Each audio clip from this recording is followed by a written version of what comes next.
Building individuals to build a world, building hopes and dreams on heart at VMU. And sustain VMU. Enjoy and learn and play, showing the way ahead each day.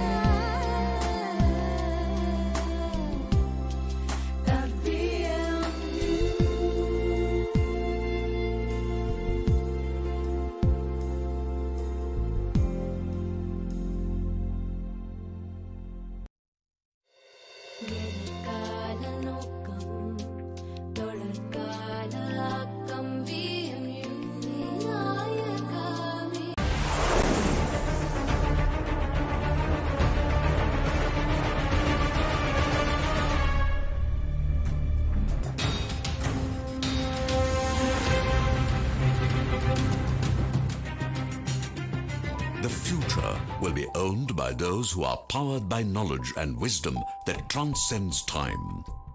There is one place where such wisdom is imparted, building individuals to build the world. Welcome to Vinayaka Mission's Research Foundation, deemed university. the university with 27 constituent colleges delivers cutting-edge knowledge across various disciplines: medicine, engineering, architecture, management, health sciences, dentistry, measuring up to 135 courses of study, all covered across sprawling and student-friendly campuses. At any given point, there are 15,000 students studying in the campuses. With the vision of creating medical professionals who can meet the needs of the Indian and international communities, Vinayaka Missions University has made a significant contribution to the field of medicine.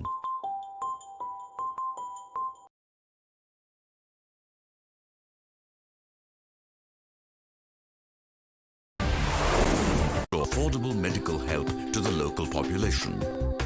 Beyond medicine, the university is a multicultural hub that has students gaining expertise in a wide range of fields. Our engineering courses are designed to give students comprehensive knowledge in all contemporary fields of study. Engineering and technology apart, Vinayaka Missions University is known for its courses in dentistry, pharmacy, homeopathy, nursing, allied health sciences, physiotherapy, architecture, arts and science, and management. Our libraries are well appointed and are a digital and physical resource for both students and faculty. Linked to the central online catalogue, students have access to over 145,000 books, 1,000 journals, and over 5,000 audiovisual aids. The hostel facilities at the campuses spell absolute comfort and provide the right ambience for self-study for the students. Our students are thoroughly encouraged in sports and cultural activities. Besides successfully participating in inter-university sports contests, our students have also excelled in cultural meets and festivals. Building individuals to build a world. Building hopes and dreams on heart. At VMU, friends to stay. VMU, enjoyment to learn and play. Showing the way ahead each day.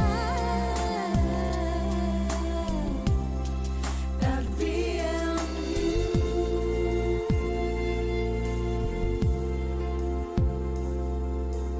Vinayaka Missions Research Foundation, Salem.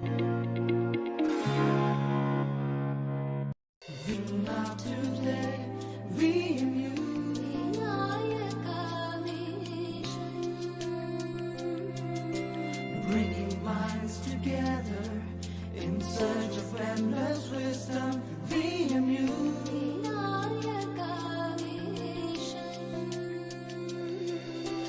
Building individuals to build a world. Building hopes and dreams on heart. At VMU, friends to stay. VMU, enjoyment to learn and play. Showing the way ahead each day.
It's a honor to welcome the resource person, Dr. K. Mahesh, Professor, Department of Pediatric Cardiology, School of Medicine, Amrita Vishwa Vidyapeetham, Kochi.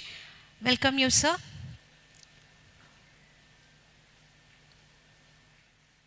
His topic is additive manufacturing and extended reality technologies in medicine and healthcare. I request the chairperson to start the session.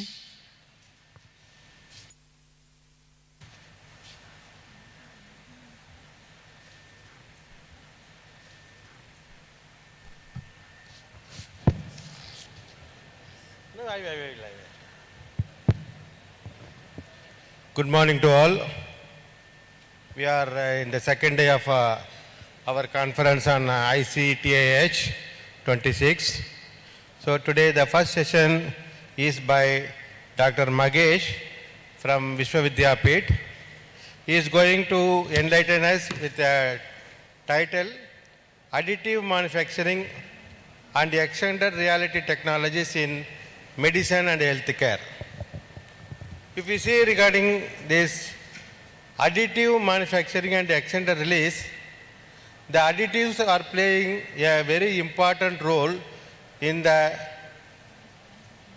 safety and efficacy of the medicines. About 2 decades back, we have been taking the medicine thrice a day or twice a day in a conventional formulations, but these additives now playing a very role that instead of taking 3 times a day medicine, today if you take once a day, that will be sufficient. And even like insulin patches, if you can take 1 patch per month is sufficient for release of the drug and maintaining your body health.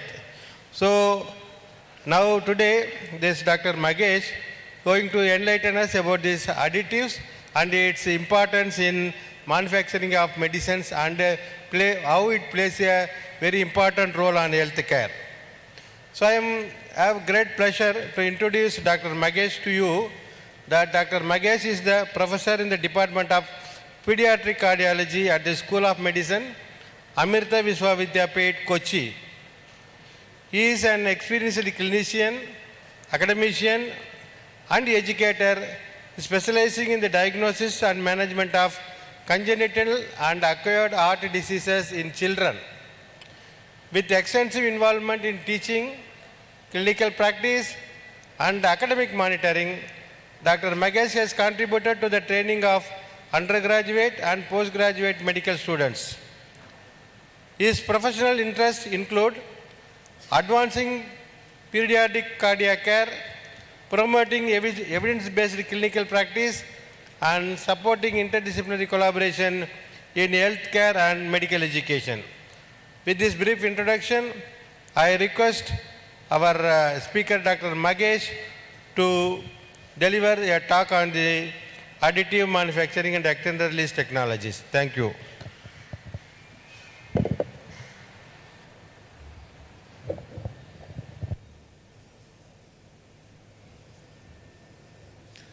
Thank you very much, sir, for the kind introduction. If my screens can be put on display. Are most of the audience students? And if you're students, how many of you are from the engineering side? Can you put up your hands? How many of you are from the healthcare side? Can you put up your hands? By healthcare, are you from the from clinical side or the paraclinical sides? How many from the clinical side? And from the preclinical side? Okay, so most of you are do have some biology knowledge, right? And nobody from the engineering side here? Okay. So my topic for today is the impact of immersive 3D technologies, additive manufacturing and extended realities. Small correction to what Sir said, I would just want to explain what we mean by additive manufacturing. Additive manufacturing is another term for something called 3D printing. Do you know about 3D printing? How many of you have heard about 3D printing? Can you put up your hands? Okay. And how many of you have heard about extended reality? How many of you have heard about virtual reality? AR, VR. So that is what is extended reality. Okay, extended reality is an umbrella term which includes AR and VR. So here what we are going to talk about is how 3D printing and AR, VR are making an impact in healthcare. So as sir pointed out, I am a pediatric cardiologist. I take care of children with heart disease at Amrita Hospital in Cochin, about 500 kilometers from here. It's a very complex field and it requires doctors to put their brains together and really understand the heart problems within children. You know what heart problems in children are? These are defects that children are born with. Defects of the heart, defects of the structure of the heart that children are born with. You must have heard of holes inside the heart, valves being blocked, etc. So these are diseases that children are born with. And when we operate a child, sometimes it's just a newborn baby, maybe just a few hours old, we are taking the baby out of the mother's womb and then taking to the operation theater. When you do that, you have to go with a very clear plan. What is the kind of heart defect the baby has and how we are going to repair that. And that is one of the most challenging aspects of pediatric cardiac care. So if we were to even route it to the pulmonary artery, because that's also something we must consider, right? So whether we need like a 1.5. That's also in the realm of the possibilities, right? So what you're seeing on this slide was a virtual reality interaction. So the blue avatar, I'll play that video again, that slide again. What you will see is there is a blue avatar and there are lots of these pink characters roaming around. This is not a scene from a science fiction or an animation. It's a real world meeting happening where I am the blue avatar and I am discussing the heart defect of a baby by using the 3D digital twin of that baby's heart, which is hanging in space in front of me. And there is a group of doctors which includes doctors from Brazil, Colombia, Israel, Japan, Vietnam, Malaysia, and multiple centers in India. And they are all gathered together in a virtual room. Like we are gathered in this auditorium, instead of that, imagine it's a virtual meeting where everybody is just wearing a virtual reality headset. You've seen VR headsets? Yeah, you must have seen other people playing games or seen it in the mall. So we are all wearing VR headsets. We are all sitting in our own offices in our countries. But when we are engaged in this discussion, we are together. If we were to even route it to the pulmonary artery, because that's also something we must consider, right? So whether we need like a 1.5. That's also in the realm of the possibilities, right? Yeah. So we did the CAT. I'll believe it then. Yeah, so we did a CAT. So can you see this CAT data? I pulled it up as a banner. So the data looked okay for a single ventricle kind of a backup plan, right? Hello? So you see here that we are discussing the ECG, the X-ray of the baby, the CT scan. That thing that you see in the middle is actually the CT scan of the heart of the baby that we have converted into a digital twin, and we are discussing the case management. How are we going to operate this while being in 10 different parts of the world? So that is the power of technology that can guide us today. Everybody can see? Yes, sir. That's the resected mandible. And then let's bring in this PSI. And this is a workshop that I'm holding in Bangalore, Narayana Hridayalaya Hospital in Bangalore in November. And here I'm not even talking to cardiologists, I'm talking to craniomaxillofacial surgeons. And I am discussing with them how a particular tumor has to be resected off the mandible and how a patient-specific implant has to be placed on that. And everybody is wearing VR headsets, as you see, but everybody can see each other as avatars, they can talk to each other, and they can do the planning together. So everybody's brains and intellect are acting together as we discuss. Everybody can see? Yes, sir. That's the resected mandible. And then let's bring in this PSI and the fibula. This would have gone somewhere like this. Can you see that now? Yeah. Here you can see the PSI and the fibula placed as we want on the mandible. Right? Yeah. And now I'll bring in the final model where everything has been done. So let's move all these guys away and let's look at the final result of all the planning. This is what it is. Yes, I can. Thank you. Yes, can you all see? So you see what was happening? We are using technology to collectively think and intellectualize how we are going to plan super complex operations. And many a times in medicine, you need to discuss with your colleagues, you need to put your brains together and your experiences together in order to be able to understand and plan.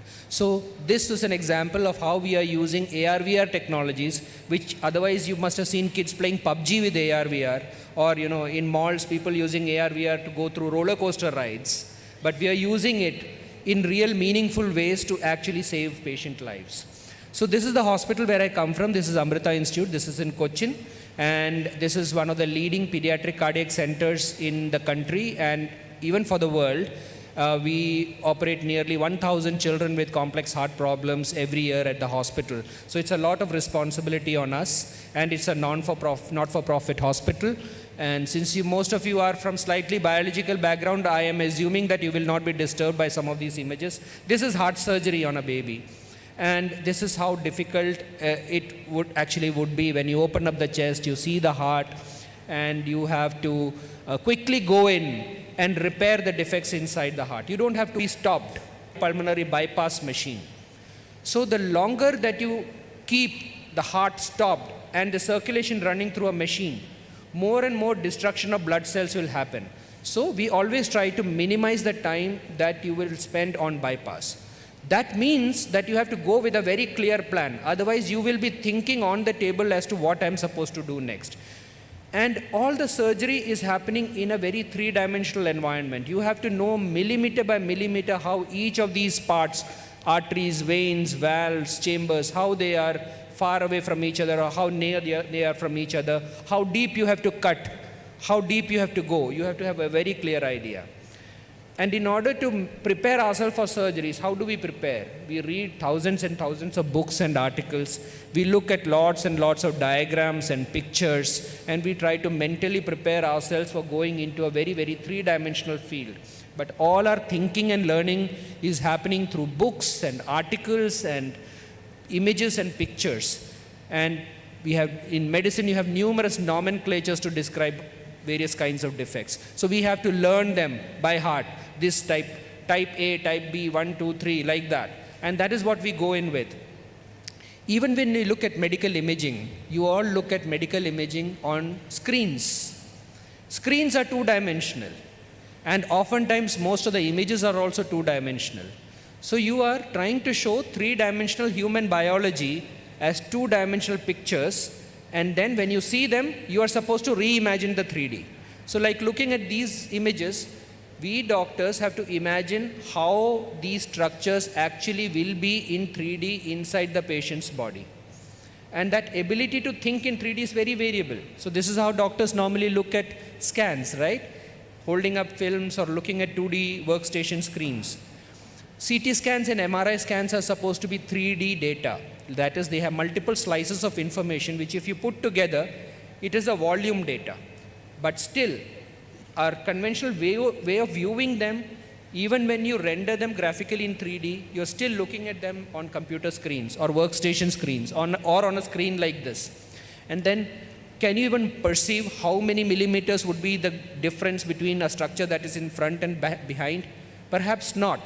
But when you go to operate this patient, you had better know, because otherwise you may make a mistake that may kill the patient. So that is how important it is to understand the three-dimensionality. And sometimes as years go by, as we get more and more experience, we start to learn what images look like. And we also gain in experience. But largely, our ability to understand 3D from 2D images depends upon what is called as spatial intelligence. Okay, spatial intelligence is just like emotional intelligence or IQ, EQ. Similarly, there is something called spatial intelligence. Everybody will have a different spatial intelligence. Somebody may be brilliant at physics and math, but may have zero spatial intelligence, ability to imagine 3D. Whereas somebody may be zero in physics, but may be beautiful at spatial intelligence. Look at all the beautiful sculptures. Look at the The cave temples, how did they even imagine what is hidden inside the stone? So when they carve, an artist, when he carves something out of stone, he has spatial intelligence. He can imagine what it would become in 3D. So it is one component of our intelligence. And as doctors, nobody is testing our spatial intelligence before we become a surgeon, right? Are you good in spatial intelligence? Can you become a good surgeon or not? Nobody tests or assesses that. So it's a very unique trait. Today at Amrita, before going for heart surgery, instead of looking at the computer screens, this is how we look at our hearts. We are holding 3D printed models of the patient's heart. These are 3D printed out from the patient's own CT scan and MRI data. So now, instead of just looking at a computer screen, what do we have in our hands? A real, lifelike, exact same size heart made out of an artificial material, but it is in our hands. So now there is no imagination required. You are already holding the heart in your hand. You can do a mock surgery on this. You can see clearly where the hole is, how big the hole is, how is the distance of the hole from the artery, how do we channelize the blood through the heart. All of that you can clearly see in this, so much so that even a doctor with no experience, if he holds it in his hand, even if I passed around one of these hearts to the audience here, they would understand what kind of defect the heart has. And with virtual reality, this is how we can actually catch hold of the CT data.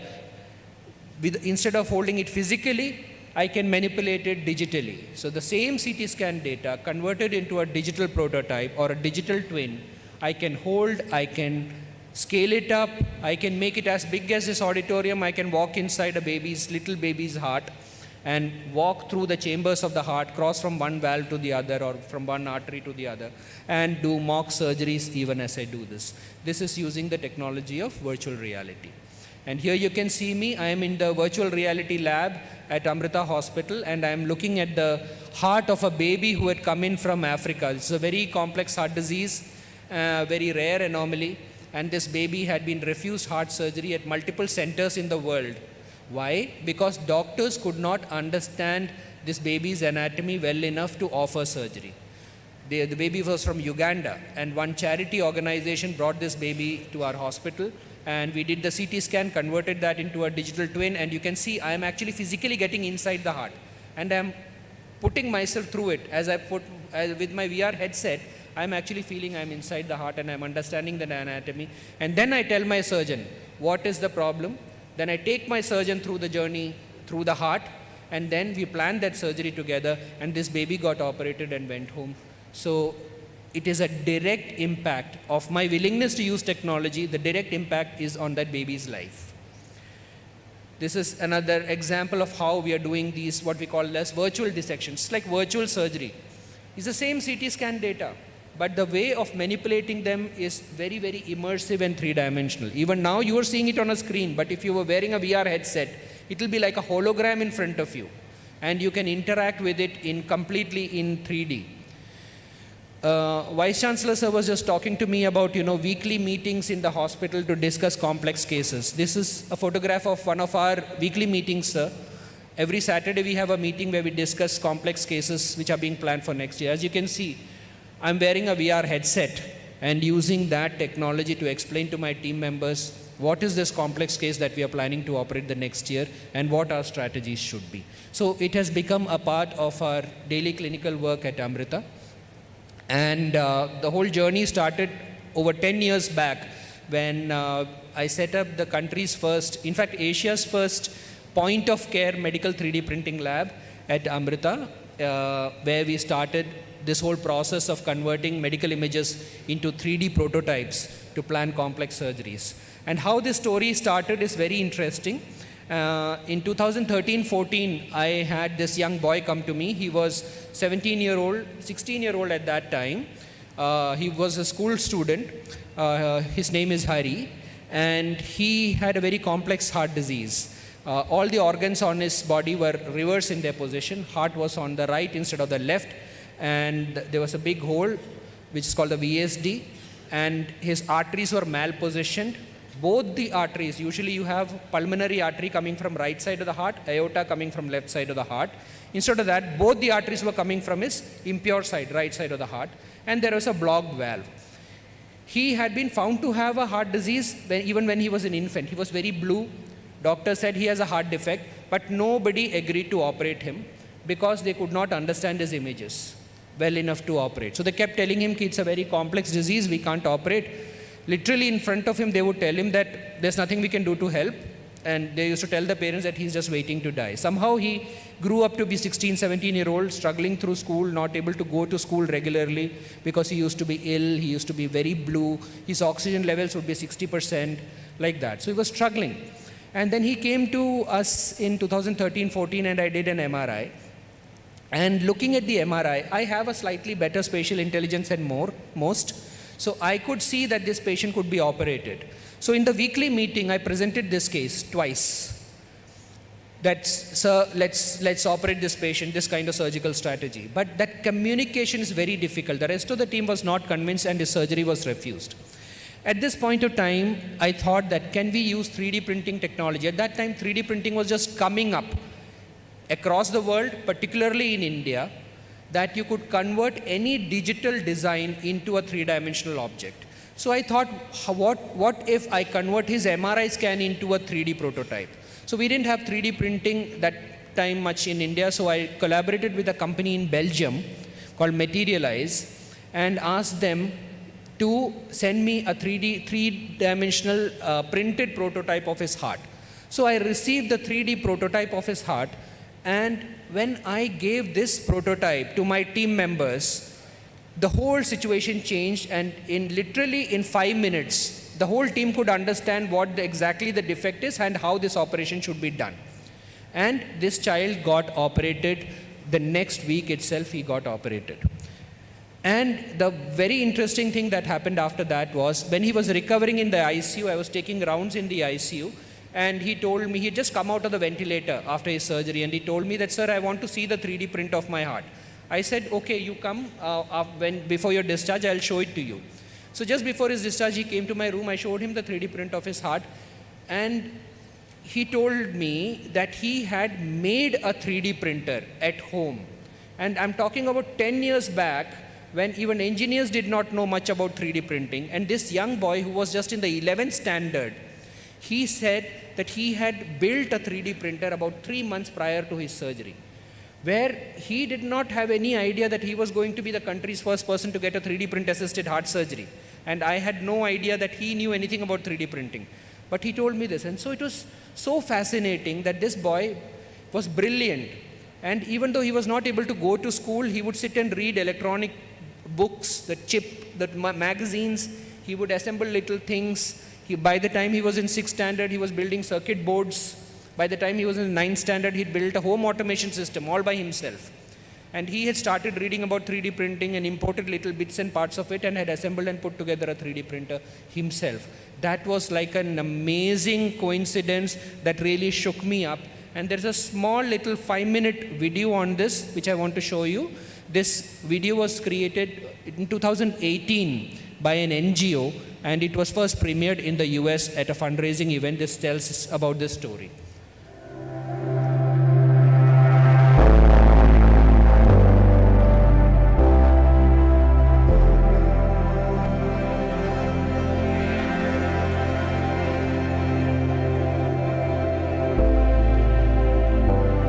Currently, I am a BSc Electronics first degree student at University of Kerala.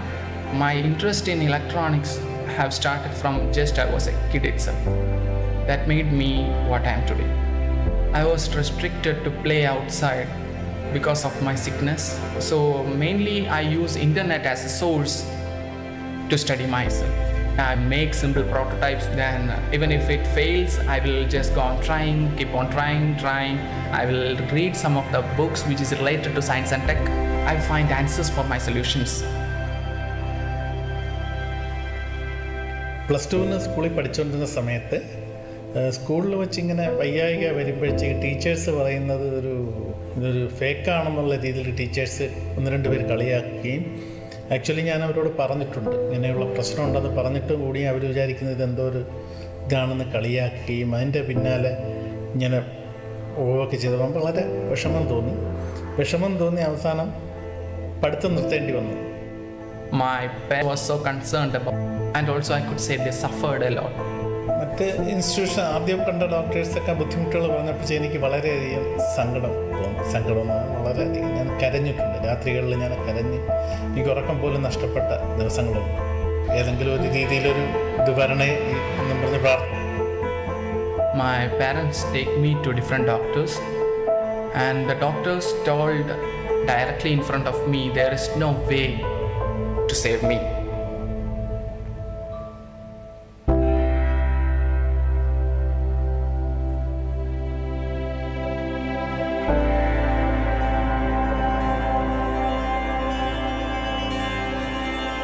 Dr. Mahesh, I have heard a positive words that the surgery is possible. He's the person who put a sweet smile on my parents' face. The first time I actually contemplated using 3D printing to assist cardiac surgery was for a young boy called Hari Krishna. He had come to Amrita as a 17-year-old boy with a complex heart disease. When I presented his imaging information in our own surgical meeting, I was unable to convince my team that this surgery was really possible. When I represented Hari's case to our team with the 3D model, the entire perspective changed, because now we had an actual replica of Hari's model in our hands. With the replicas in our hand, we can really understand the disease or the pathology much better and much before we ever go into surgery. By doing this, it prevents complications, it makes surgery much safer. So in India, there is a great unmet need to access care for complex congenital heart diseases. Amrita does that, which is why Hari was lucky to get that treatment here at Amrita. What Children's Heart Link brings to a partnership is help the partnership identify its own needs, identify areas where it can hone their skills, where it needs to build the capacity, and work with them to improve in these areas.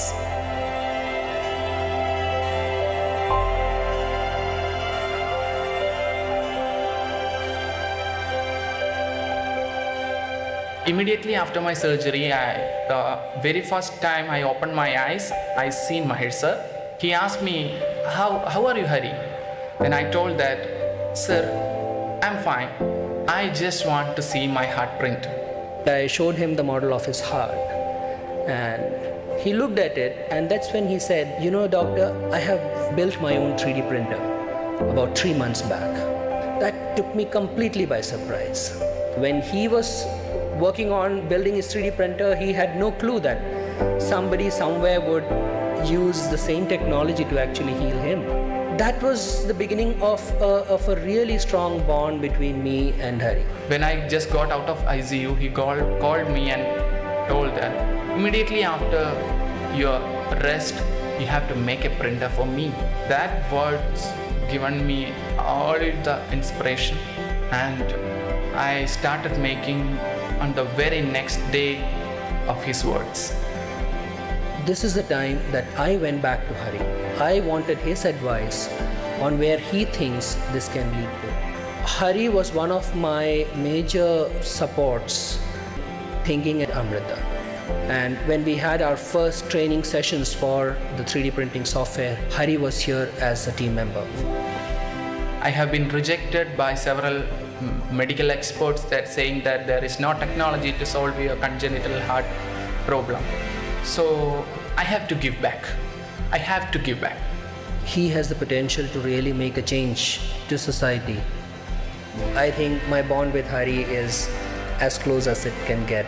He sees me as a mentor. I see him as my inspiration. We have a very strong bond which cannot be broken, and this relationship will go on forever.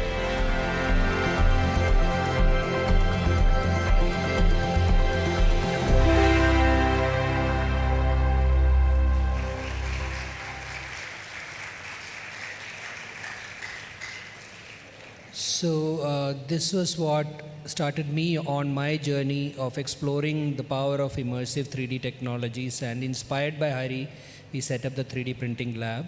Meanwhile, Hari went on to finish his BSc and MSc in electronics. He traveled the world with me, Barcelona, US, Hong Kong, different places, speaking about technology, his experience as a heart patient, and how humanity and technology can come together. We have lectured together at various forums, and today he is as a PhD scholar in my 3D lab, and he is working on creating new technologies using 3D technologies for heart surgeries. And just 2 months back, he won the Young Investigator Award, which is the highest research award at the Pediatric Cardiac Society of India annual conference for a research project that we are doing together. And I was the proudest person to actually receive the award on his behalf. So this is how we started. We started with very simple desktop, low-cost 3D printers. So 3D printers come in various ranges, costing from 20,000 to maybe 2.5 to 4 crores. So when I quoted Hari's story to the hospital and said that, we can help more and more children with this, hospital said, okay, what do you want to get? I said, I just want simple, basic desktop 3D printers that we can up and run with, and that me as a clinician can handle. And that's how we started off with installing these 3D printers at our hospital 10 years back. And the workflow is that we do a CT scan or MRI scan, we convert that into, we do a process called segmentation, we convert that into a digital twin, that then converted into a model, into a format that can be printed out in a 3D printer, and we do a post-processing, and finally we get the object in our hand. This, for example, is looking at the creating the digital twin. As you can see, I'm looking at the CT scan, then clearly, slowly creating the 3D model out of it. Yeah. So at the end of this process, I have created a digital twin of the anatomy that I wanted to see. Then it was given out to the 3D printer, and at the end of the day, I have a life-size replica of a young baby's heart in my hand, which leaves nothing to the imagination. I just give it to the surgeon, look, this is where the problem is, this is how this artery is winding around the windpipe, and you need to fix this. No need to show any diagrams, no need to try to explain something, it is as simple as it gets. And right from my first year PG to the HOD, everybody is on the same page as to what the problem is and how we are going to treat it.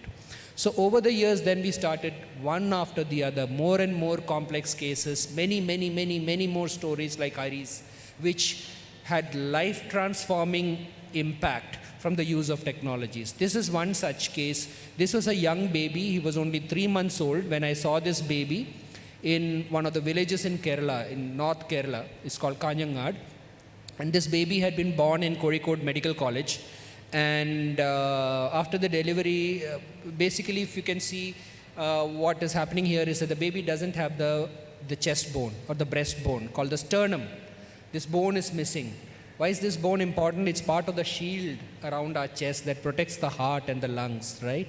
So in this baby was born without the sternum. It's a very rare anomaly called the absent sternum or a complete sternal cleft. And the parents had just been told by the doctors, sorry, we can't do anything about it. You have to live with it. And now the parents were so scared to even handle this baby, because even when they're bathing the baby or feeding the baby, they're afraid of hurting the heart, because the heart is just out there pumping. You can see it. So they were so scared to handle the baby that every moment was trauma for them.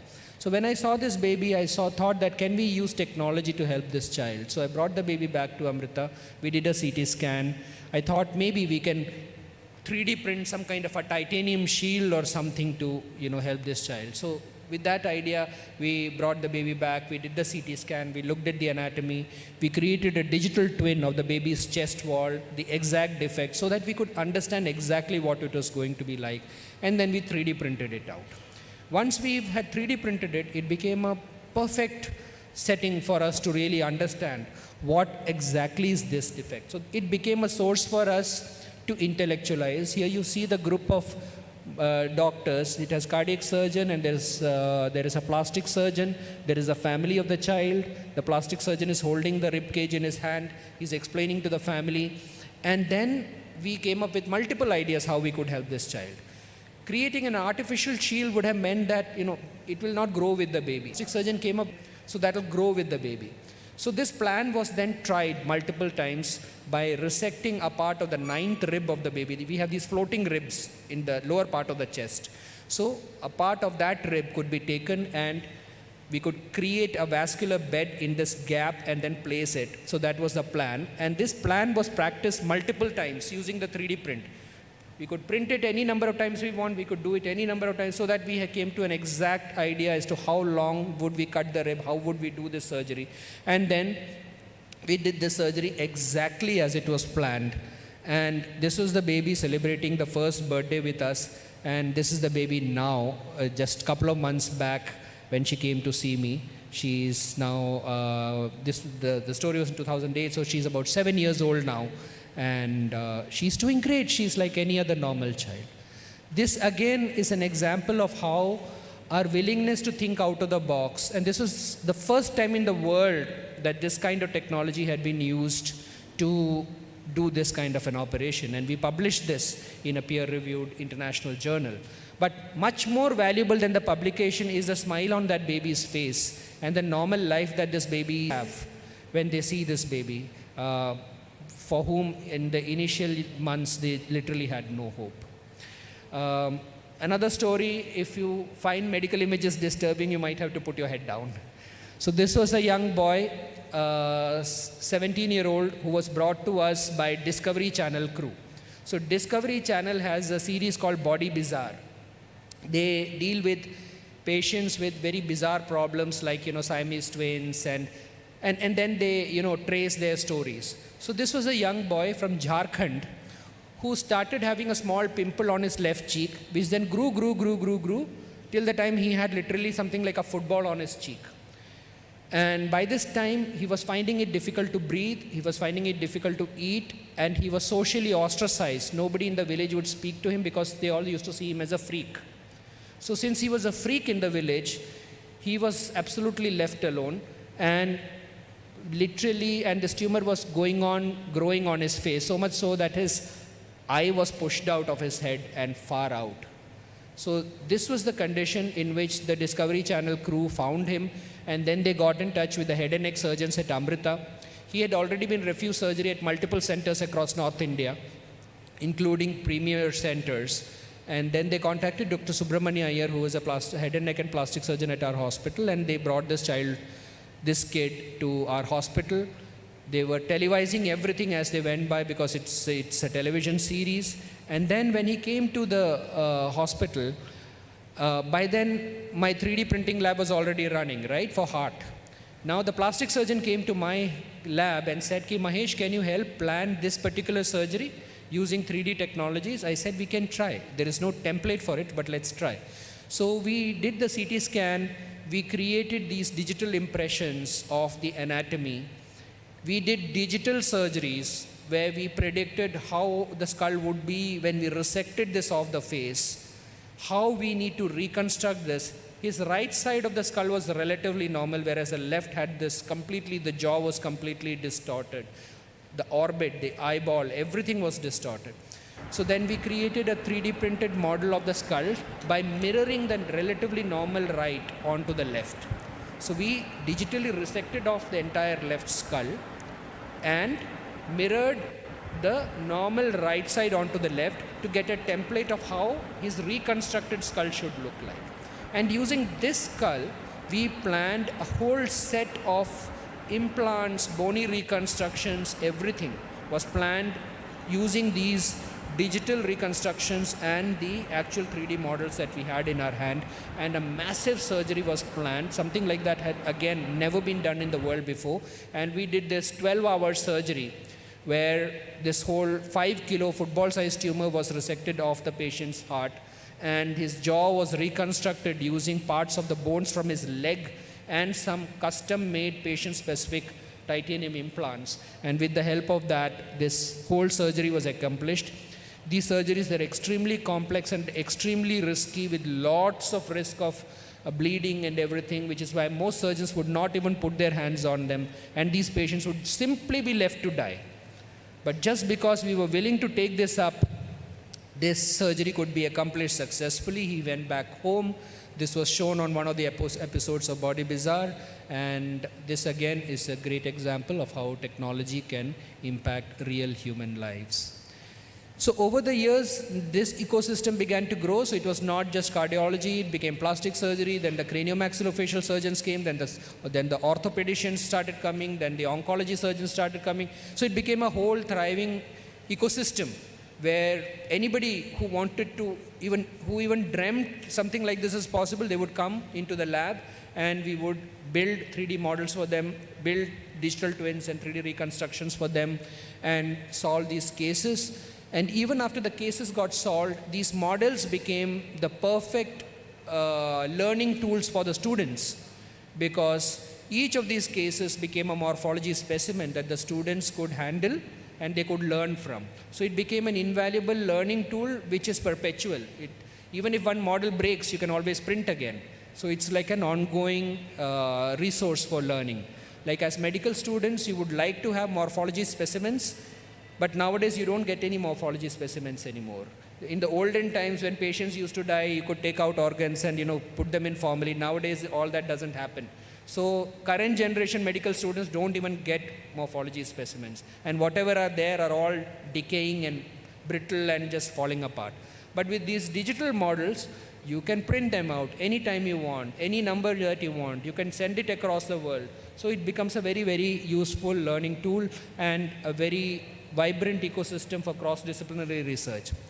Until 2021, I was running this whole lab by myself as a clinician. Even though I'm not an engineer, but I love technology, so I was able to handle the 3D printers, all the software and all these manipulations, reconstructions, etc. But it was very exhausting because I'm a cardiologist myself and that takes a lot of my time.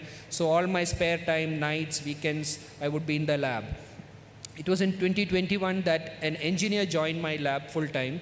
This young man, Sarin Xavier, he had just finished his M.Tech from National Institute of Technology, Kozhikode. And he had conventional professions in front of him as an engineer. But he came to my lab and said, can I work with you in this particular area? He had no clue about biology even. But today he's one of the world's most skilled people in medical, 3D reconstructions, implant designs, etc. And he works full time with me as an engineer, and he brings great design skills. Like now in the 3D lab, we design very complex procedures like craniomaxillofacial surgeons. They're resecting a tumor of the face and then reconstructing that entire jaw using the fibula, which is the bone in the leg. So all that process is digitally done. Like this is one example of a digital planning. The lower jaw, which is pink, has that green thing which is actually a tumor, and that tumor needs to be resected out, and then this jaw has to be reconstructed. So this surgical planning, virtual surgical planning, is actually first happening on the computer using software. So what is designed here is what are called cutting guides. So we do a resection, we plan this is how it has to be resected, then we design a patient-specific cutting jig or a cutting guide, which we can 3D print. And when you 3D print it, take it to the operation theater and you put it on the patient jaw, it will fit exactly like lock and key because it was built for the patient based on the patient's own CT. So it already had the grooves through which the saw has to go. Surgeon knows exactly where to cut, and then the whole implant design, everything is created before going to the surgery. And so when the patient goes into surgery, all that process is done so smoothly and so fast that normally this kind of a process would take an extra 4 to 5 hours in the theater. So that is the amount of time that you can save, and you save on the blood loss and the complications. Here is another case where again an upper jaw reconstruction is being shown. Let me scroll through it faster. That red spot is actually a tumor. We are planning that we are going to cut this much of the upper jaw. And then we are creating these cutting guides to guide the surgeon in the theater. These pink things are cutting guides. When you take 3D print it down, take it to the theater, it will fit exactly there and help the surgeon make the exact precise cuts. And then this is how we are planning that the upper jaw will be reconstructed using pieces of bone from the leg. So how big that bone has to be, how it has to be angulated, all that we are pre-designing and pre-planning. And the titanium band that has to go over it, the titanium plate, that we are pre-bending. We create these implants in titanium. We can 3D print titanium and take that directly into the theater and implant upon the patient. Here is a patient with a facial injury. You can see that the jawbone is fractured in multiple pieces. Each of these colored segments is actually fractured fragments of the jaw. Look at the lower jaw, broken from here, upper jaw broken from here. So you need to move these bony fragments together and fuse them together. And that whole process we are doing first computationally on the computer. As you see here, we are showing how we are. Did you see that movement? You can see how we are moving that broken fragment virtually. And then we create these implements which will allow us to replicate these exact movements in the operating theater. This is the lower jaw now being adjusted. See how we are adjusting the lower jaw. Each of these precise movements, even by millimeter, that we plan on the computer, can then subsequently be replicated in the operating room using these precise cutting guides which are 3D printed out. So that is how precise surgery is getting. With people who do not have access to these technologies, the surgeon is trying to figure out everything in the operating room with the blood and the stress of the theater and limited visualization and mind going crazy, and they have limited time in which to do. So that is the reality of operating rooms all across the world in all specialities. And these are very, very difficult surgeries. And we not just make life easy for the surgeon by using these technologies, the person who actually benefits is the patient. This is a case where we are replicating or reconstructing the sternum of a patient. This sternum had been damaged by a tumor, and we are creating a titanium sternum. It's an adult patient, unlike a baby. Here you can give a titanium sternum, and we are creating a patient-specific implant so that which can be, so this was the implant that was created for the patient. So this is very, very patient-specific. So it's precision medicine. So we're creating this digital design in titanium, which was then 3D printed in titanium using what are called metal 3D printers. And you take that, you already have the screw holes, you know the precise position where it has to be planted, and the surgeon goes in and plants that. This is another sternum implant that was done.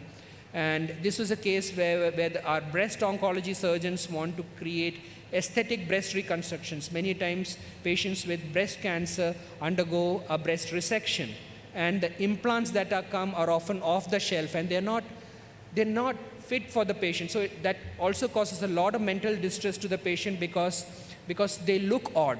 So now we are using these technologies to create very patient-specific and aesthetically acceptable kind of implants or reconstructions that would be much more suitable to that particular patient. This is a case in which a patient did not have an ear, and the ear had to be reconstructed. So we took the scans of this patient, including a surface scan.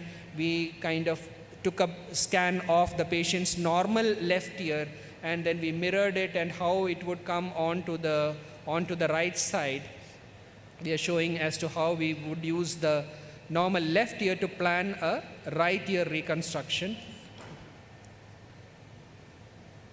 As you can see. And this was a silicone implant that we planned for the patient, and then it was we created a mold for creating this implant, and then this is how this implant was created, 3D printed, and then placed inside the patient. Orthotics has a very important role. This is a patient whose that the pink stuff is the patient's hand actually.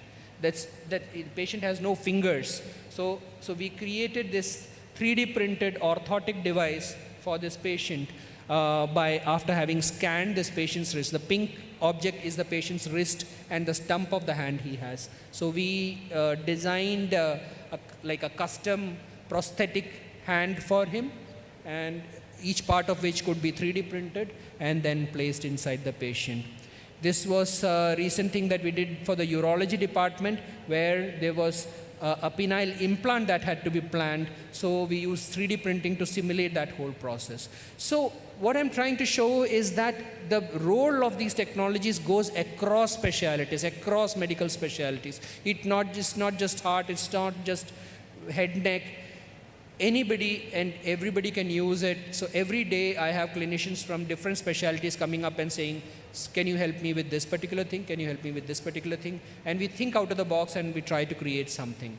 And today it's possible to get patient-specific orthopedic implants printed in titanium, steel. Instead of just getting off-the-shelf implants, it's possible to customize these things and customize surgical tools, surgical instruments. We are looking at implants which are osseointegrative. That is, when you put implants into the bone, we want to allow the bone to grow along it. So we are doing we are in the animal experimentation stage where we are implanting them in the rabbits and seeing about the osseointegration. So it's possible to create all those bespoke kind of tools. And bioprinting is also possible. You can create biological tissues. You can already create skins and tissues, even pulsating tissues with the help of 3D printing technologies. So this was about 3D printing, and then why virtual reality? All of these I showed were physical objects, right? But virtual reality means that instead of physical objects, you are dealing with the virtual world. So in my specialty in cardiology, I don't need to have a physical object each time. Whereas for head neck surgery, they want. Orthopedicians, spine surgeons, they need. But for cardiology, for me, I want to get inside the heart, look inside, where is the hole, where is the artery, where is the vein, where is the valve. For that, I don't even need to print out every time. I can just take it, convert that into a digital model and start interacting with it straight away. It helps us understand better, plan better, communicate better. We can simulate various surgical steps and we can implement various steps of surgery. So this is how I would create a digital twin. As you can see, I'm wearing a virtual reality headset. I'm in the VR lab. I'm using the surface of the table has become a workstation for me, and there is the CT scan of the patient, and I am creating a digital segmentation model, which is to say that I'm creating the virtual model, and once that is done, the 3D model is ready. It become a hologram, and I'm literally lifting it off the surface of the table like a magician pulls a rabbit out of the box. So once that is done, the heart is actually right in front of me as a hologram, and I can pick it up, I can rotate it, I can twist it, I can scale it, I can make it larger, smaller, whatever, and I can deeply interact with it, as you can see. And this is me physically moving in the case that I told you about, the little baby from Africa. I've made it as big as this hall, and I'm just standing inside the baby's heart and looking at it and understanding that complex nature of that defect. And there is that little hole through which the blood is going, and I am peeping through it and physically getting into the structures. And we can make annotations, we can mark on it. All of this is happening in 3D. And it's all a hologram in front of us. So that immersion is very, very deeply impactful. It makes a deep impact on our brains, especially compared to the conventional ways in which you are looking at CT scans. And here, actually creating, while repairing heart surgeries, we use these what are called as baffles. So the blue structure is actually a patch that we had to place inside of the heart. So here I'm showing how I've digitally simulated that as to how it should be. And so I can get the precise measurements of the patch and the design of the patch before itself. So these are just a few examples of these kind of complex surgical planning. I'll not try to explain much of that to you because it will be a little over the head because they are all complex surgical planning. This is just to make you understand that this is how we use these technologies to understand complex heart problems and plan really, really complex steps. And to the surgeon, I take them in the view that the surgeon would actually see these structures, how he would pass through the valve and how he would see the aorta, in what angle he would see the aorta. I can show all that to the surgeon before we go into the surgeries. And let me show. So this is one very rare genetic disorder that me and my team discovered a few years back. Vice Chancellor sir is from Kozhikode, so this particular disease is seen only in the Malabar area of Kerala. which is a lethal genetic disorder which causes massive dilatation of the arteries. So much so that these arteries are so enlarged that they press upon on these babies' windpipes and food pipes. And it's a genetic disorder occurring only in Malabar region, and it is a disease that we described and characterized a few years back. And it manifests like this. You can see how you have this blood vessels throbbing in these children, in the neck, under the jaw. That top right corner image is from a child I just saw last week. You can see how the arteries are pulsating. What happens here is these arteries are extremely dilated. That is the aorta that is extremely large. Here I'm using virtual reality technology to understand how this anatomy is.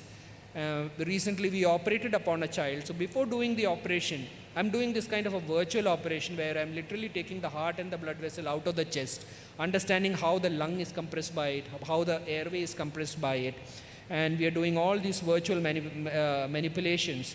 And in addition to that, we also created a 3D print of this patient's aorta.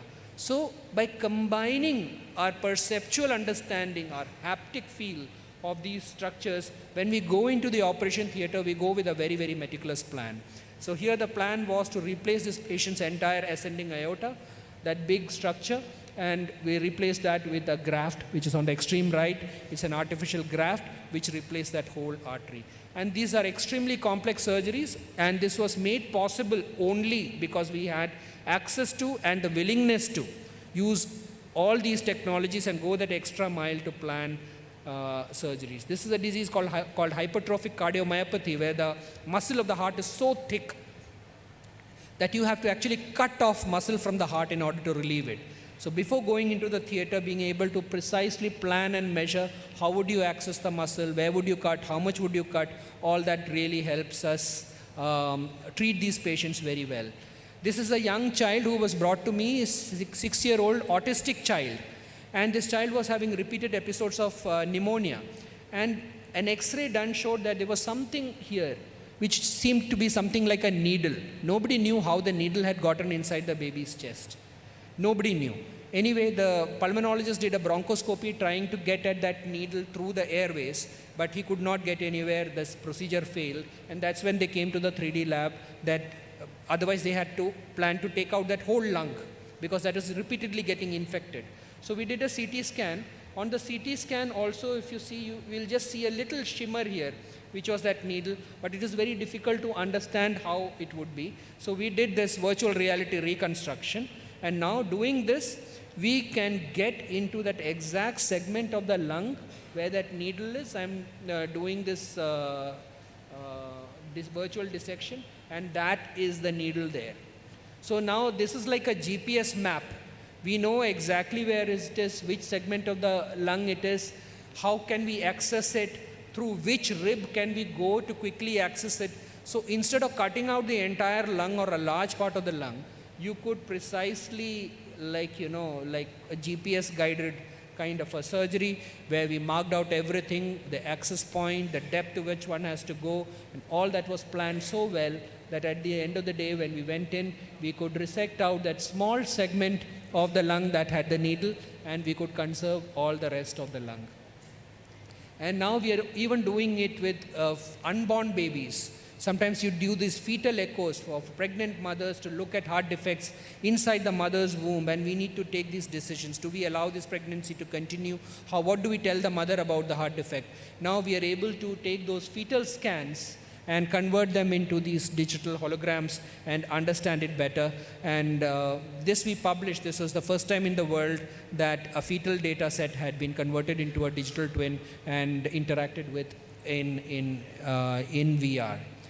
So is this all just a gimmick? Is this all just fancy showbazi? Does it really make a difference? Does it really make an impact? To understand this, we did a project, a postgraduate thesis recently. So we first tested the spatial intelligence of our entire group of cardiologists and cardiac surgeons to prove that everybody had a variable spatial intelligence. So this was using a test called the Purdue Visualization of Rotations test, which is a validated test for spatial intelligence. So everybody from the HOD to the first year fellow were tested, and we could show that everybody's spatial intelligence varied independent of their HOD-ship or of their skill sets or their knowledge or experience. And then we gave all of them 20 cases, 20 CT scans data sets or 20 complex spaces which had been anonymized, and we gave them to them first as conventional visualization, then as 3D prints, and then as virtual reality. And we did this over a year and in a shuffled manner so that you could not correlate which data set was what. And then we tested them on a questionnaire, and we found that the accuracy level was with regular CT scan was only 56.8 for the whole cohort. It went up to 85% with 3D prints and 92% with virtual reality, which meant that your understanding just increased. And in this particular graph, you can see the first is the regular CT scan, cardiologists, surgeons, and fellows. Fellows are the trainees. You can see that the trainees are only about 38% accuracy with regular viewing. And there's a big difference between consultants and fellows. But when you give them 3D printed models, the fellows became much higher, close, 80%, close to the consultants. And with virtual reality, they're almost equal. So what you're showing is, by using these technologies, you can bridge the gaps in understanding, and you can shorten the learning curve of students. So over the years, we have done over 2,000 surgeries and interventions at Amrita using these technologies across different specialities, from liver transplant surgeries to various other aspects. And today we are using a combination of these technologies. This is the use in heart surgery. I showed you that the patch to be placed inside the heart. Now we 3D print it out and use that as a template to actually cut that patch. This patch is created in the operating room. And instead of going by hit and trial, now we already have a template by which we are going to cut this patch and put it inside the heart, thereby reducing the time required for heart surgery, making it much safer, much less complicated, much less blood loss, much shorter ICU times. And our medical students, we use it a lot to teach our medical students, undergraduates, postgraduates, about anatomies and complexities. And this was a platform that we built completely in-house, where we could bring in multiple data formats and I'm cutting through the right ventricle and go through this kind of collaborative thing. And now, this was the first time in the world that something like this had been done. 6th of March 2025 is a red letter day for me, because I led this project where we had doctors from different parts of the world come together for the first time in this kind of a virtual collaboration. And now this has become a regular feature, and we have multiple projects happening where we get together in collaborative VR to discuss complex cases together with teams from all the way from Brazil to Japan, across multiple time zones. We all just put on our virtual reality headsets wherever we are sitting, and we are all together. We do virtual huddles and virtual high fives as avatars, and we can talk to each other, and we can communicate and plan complex repairs together. This is a morphology workshop we did at our annual conference, where everybody is in virtual reality and understanding complex heart defects together. And we are also taking to the operating theater now, so that even as a surgeon is operating, he gets confused, oh, what was the anatomy? So somebody from remotely can actually show the surgeon the anatomy again and guide the surgeon through. So these are all more examples of that. So in the interest of time, I think I'll cut down on some of my slides. I'm just showing that I'm using it across different specialities, including infection control, looking at genomic data, creating various kind of virtual reality games for nurse training. Welcome to the Medisphere XR Awareness Program. And education of our students. To summarize, additive manufacturing and extended reality are big game changers in medicine and healthcare. And we need to integrate these technologies together, and we need to work together as doctors, engineers, software developers, material scientists. We all need to work together to develop these technologies further.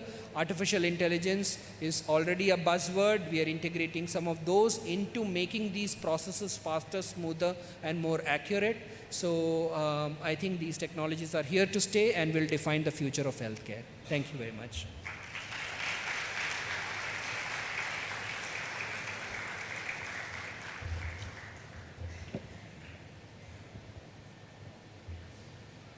I am open to take questions in case.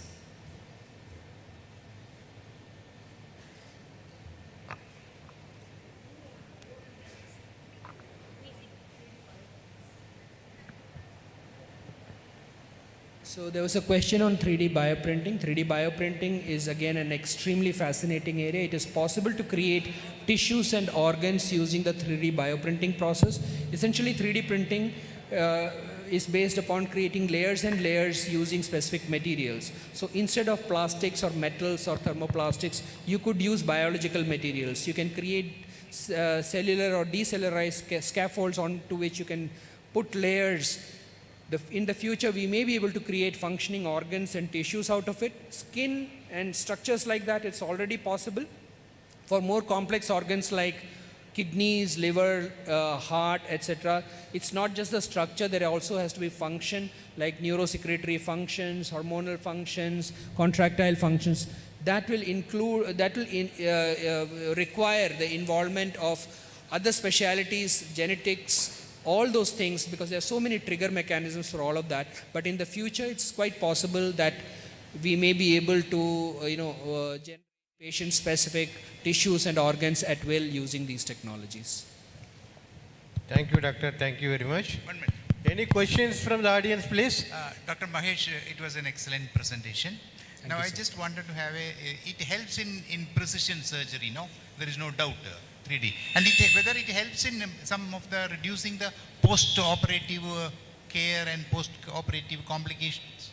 Post-operative complications, definitely, because much of the post-operative complications may have a root in the operating room itself. Long surgeries, blood loss, infections, best practices within the operating room. All of these can be positively impacted by the use of these technologies. And we have multiple studies that are ongoing at Amrita in different specialties. How much are we reducing the length of surgery, the length of hospital stay, ICU stay? And most of these patients have a shorter hospital stay and ICU stay, even though that way, the cost factor is reducing or cost factor is increasing? Actually, cost factor is reducing, because much of these technology, they are not very expensive per se. They are difficult for us to get our heads around, but they are not really expensive. Whereas the cost where you're actually saving is the length of the hospital stay, the resources that are required. For example, we are all a resource limited environment, right? My hospital is also run by a charitable trust. So when we go into a surgery with better planning, we have better chances of success, less need for coming back, less time, less chances of the patient being stuck on ventilator or on the ICU. So you end up saving resources.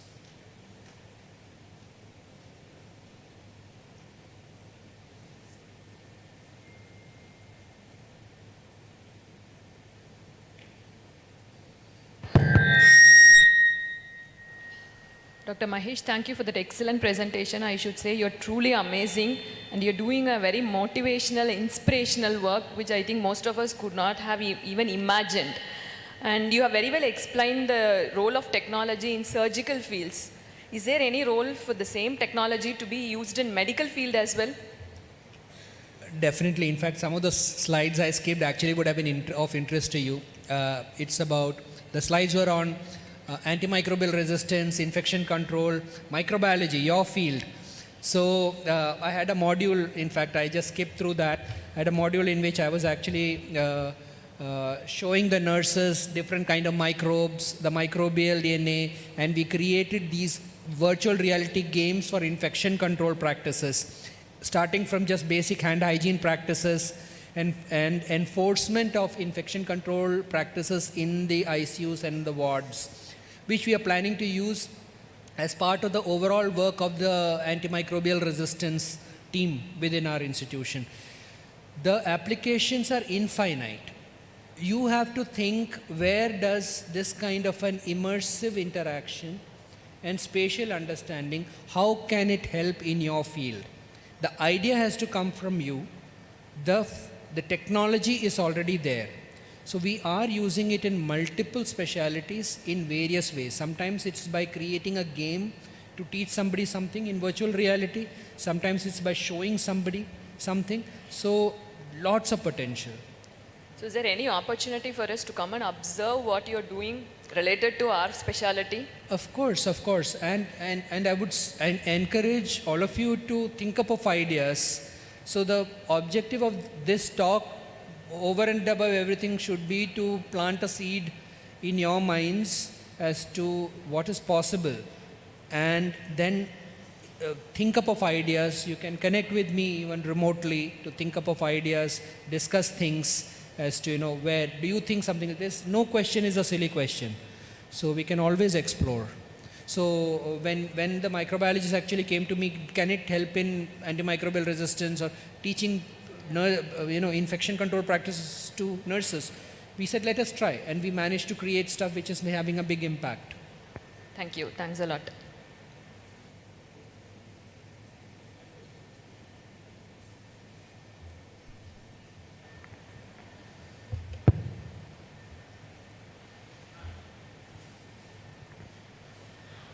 Good morning, sir. Your presentation is quite informative. I had some doubt. You had shown that a patient is having no ear. In that you show the case, and then hand anomalies that you showed. Whether you had any experience in the infantile uterus? Infant in uterus cases. Infantile uterus. Infantile uterus. Yes, uterus. No, I had one question from the gynecologist about a bicornuate uterus, yes, which I showed them when they wanted to see. But yes, I mean, I have never looked at it myself, but if it is something of interest to a clinician, and if there is an imaging data set available, do you mean it for like understanding or teaching? No, or? sir. No, sir. If it is a case of an infantile uterus, for a female uterus is a very important organ. It is a vital organ. Right. It is a generation. Next generation, it should go from the fetus only, uterus only. Yes. So what about if you have an improvement in that infantile uterus means it will be helpful for the next generation to their family. So how do you normally visualize it? Not a visualizing. In infantile uterus, we saw the case of, I'm a homeopathic doctor, we saw the case of an infantile uterus. The patient uterus is a very small in size, and the ovaries are also, it is like a very streak. In these cases, whether we can able to show the improvement with this 3D model, we can able to produce the normal ovum productions, and whether can able to conceive in the future years, whether any possibilities are there? So these are basically visualization technologies. So if that infantile uterus can be visualized well on your MRI or CT or whatever imaging modalities, that can be converted into a three-dimensional model for better understanding and better clinical prediction of the outcomes. But the data, this is not an imaging modality. This is a way of visualizing the imaging modality. So if you have a good CT scan image data set or an MRI data set of the infantile uterus, that can be brought into the three-dimensional perspective using these technologies. Thank you.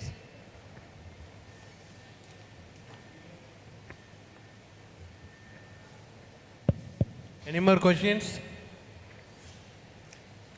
Thank you, doctor. Thank you very much. Just 1 second, since madam asked me this, can you put the screen back on? Can you put it, slide back on the screen? Just.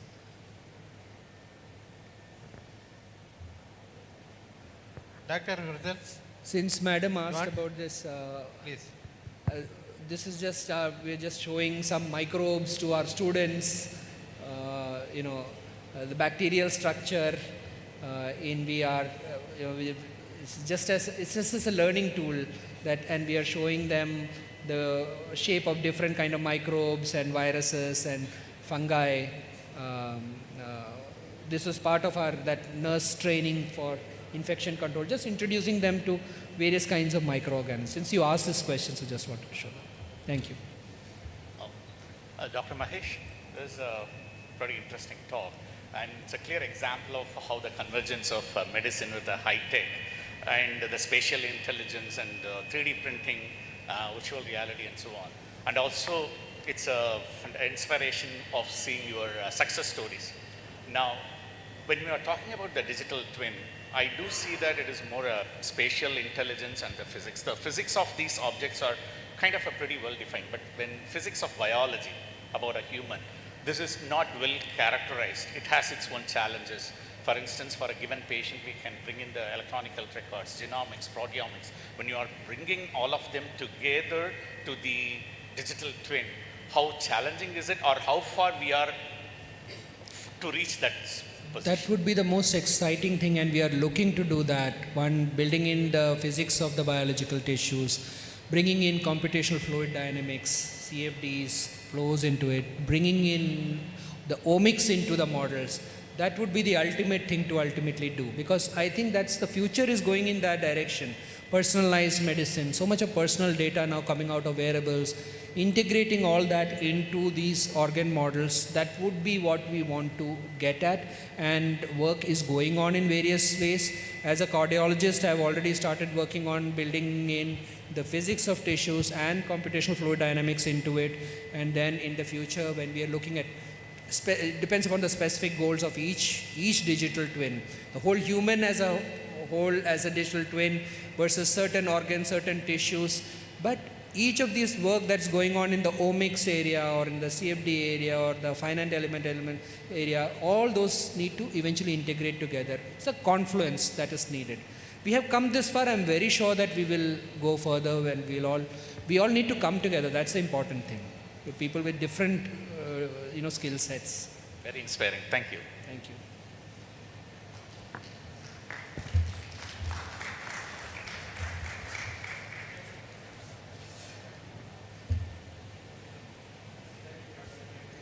Your inspirational talk, and your confidence, your inspiration made this Amrita to do more and more and complicated surgeries by 3D printing and as well as virtual realities, saved many of lives in this humanity, sir. It should continue forever for the human life. Thank you very much, sir, for coming here and honoring us by delivering a lecture on.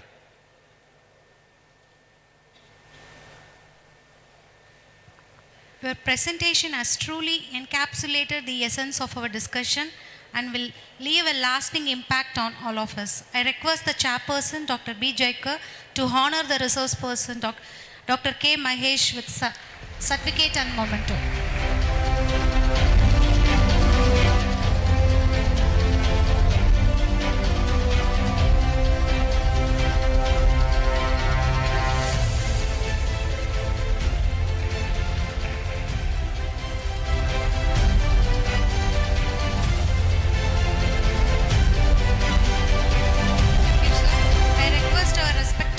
Organizing Chairman, Professor Dr. P. Nyanashekar, to honor the Chairperson, Dr. P. Jaikar.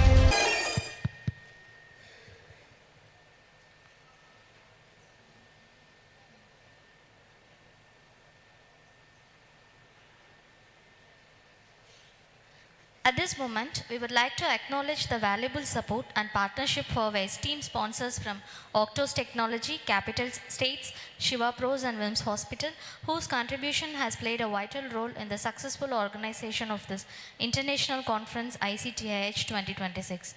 We now invite our respected sponsor from Capital Estates, a unit of VIP Group, to share a few words with us.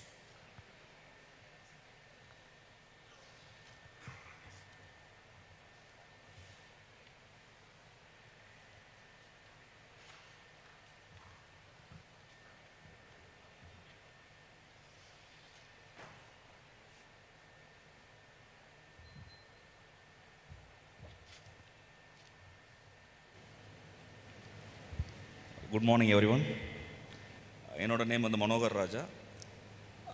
நான் real estate துறையில் கிட்டத்தட்ட 25 இயர்ஸாக இருக்கேன்.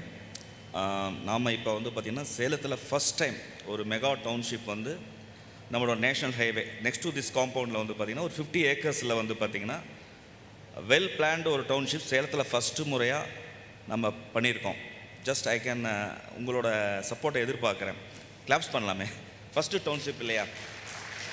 கிட்டத்தட்ட 58 ஏக்கர்ஸில் நம்ம லா college compound, நீங்கள் next compound லா college காம்பவுண்டில் கிட்டத்தட்ட வந்து பார்த்திங்கன்னா லான்ச் பண்ணி கூட 3 months ஆகிடுச்சு. பேஸ் 1 போட்டோம், கிட்டத்தட்ட 80% சோல்ட் அவுட். இப்போ பேஸ் 2 லான்ச் பண்ணியிருக்கோம். இன்னும் ப்ரீமியம் பிளாட்ஸ்லாம் அவைலபிளாக இருக்குது. நாங்கள் எப்படி பண்ணியிருக்கோன்னா, ஃபஸ்ட்டு ரியல் எஸ்டேட்டில் வந்து பார்த்திங்கன்னா லொக்கேஷன் மேட்டர்ஸ். நம்ம ஒரு NH ஆன் ரோடு ப்ராப்பர்ட்டிலே வந்து பார்த்திங்கன்னா ஒரு 58 ஏக்கர்ஸில் கிட்டத்தட்ட நம்ம நேஷ்னல் ஹைவேலே பண்ணியிருக்கனால இந்த லொக்கேஷன் வந்து பார்த்திங்கன்னா கிட்டத்தட்ட அடுத்த 2 yearsல டிமாண்ட் ரொம்ப அதிகமாக இருக்கும். ஏன்னா இட் இஸ் சரௌண்டட் பை பார்த்திங்கன்னா கிட்டத்தட்ட ஃபுல்லாக educational corridor, strong educational corridor. So that வந்து பார்த்திங்கன்னா இதோட க்ரோத் எப்படி இருக்குன்னா பார்த்திங்கன்னா ரேப்பிடாக இருக்கும். ஏன்னா சேலம் சிட்டி வந்து பார்த்திங்கன்னா லாஸ்ட் ஒரு 15 yearsஸாக வந்து பார்த்திங்கன்னா பெருசாக ஜியாகிரபிக்கலாக க்ரோத் ஆகலை.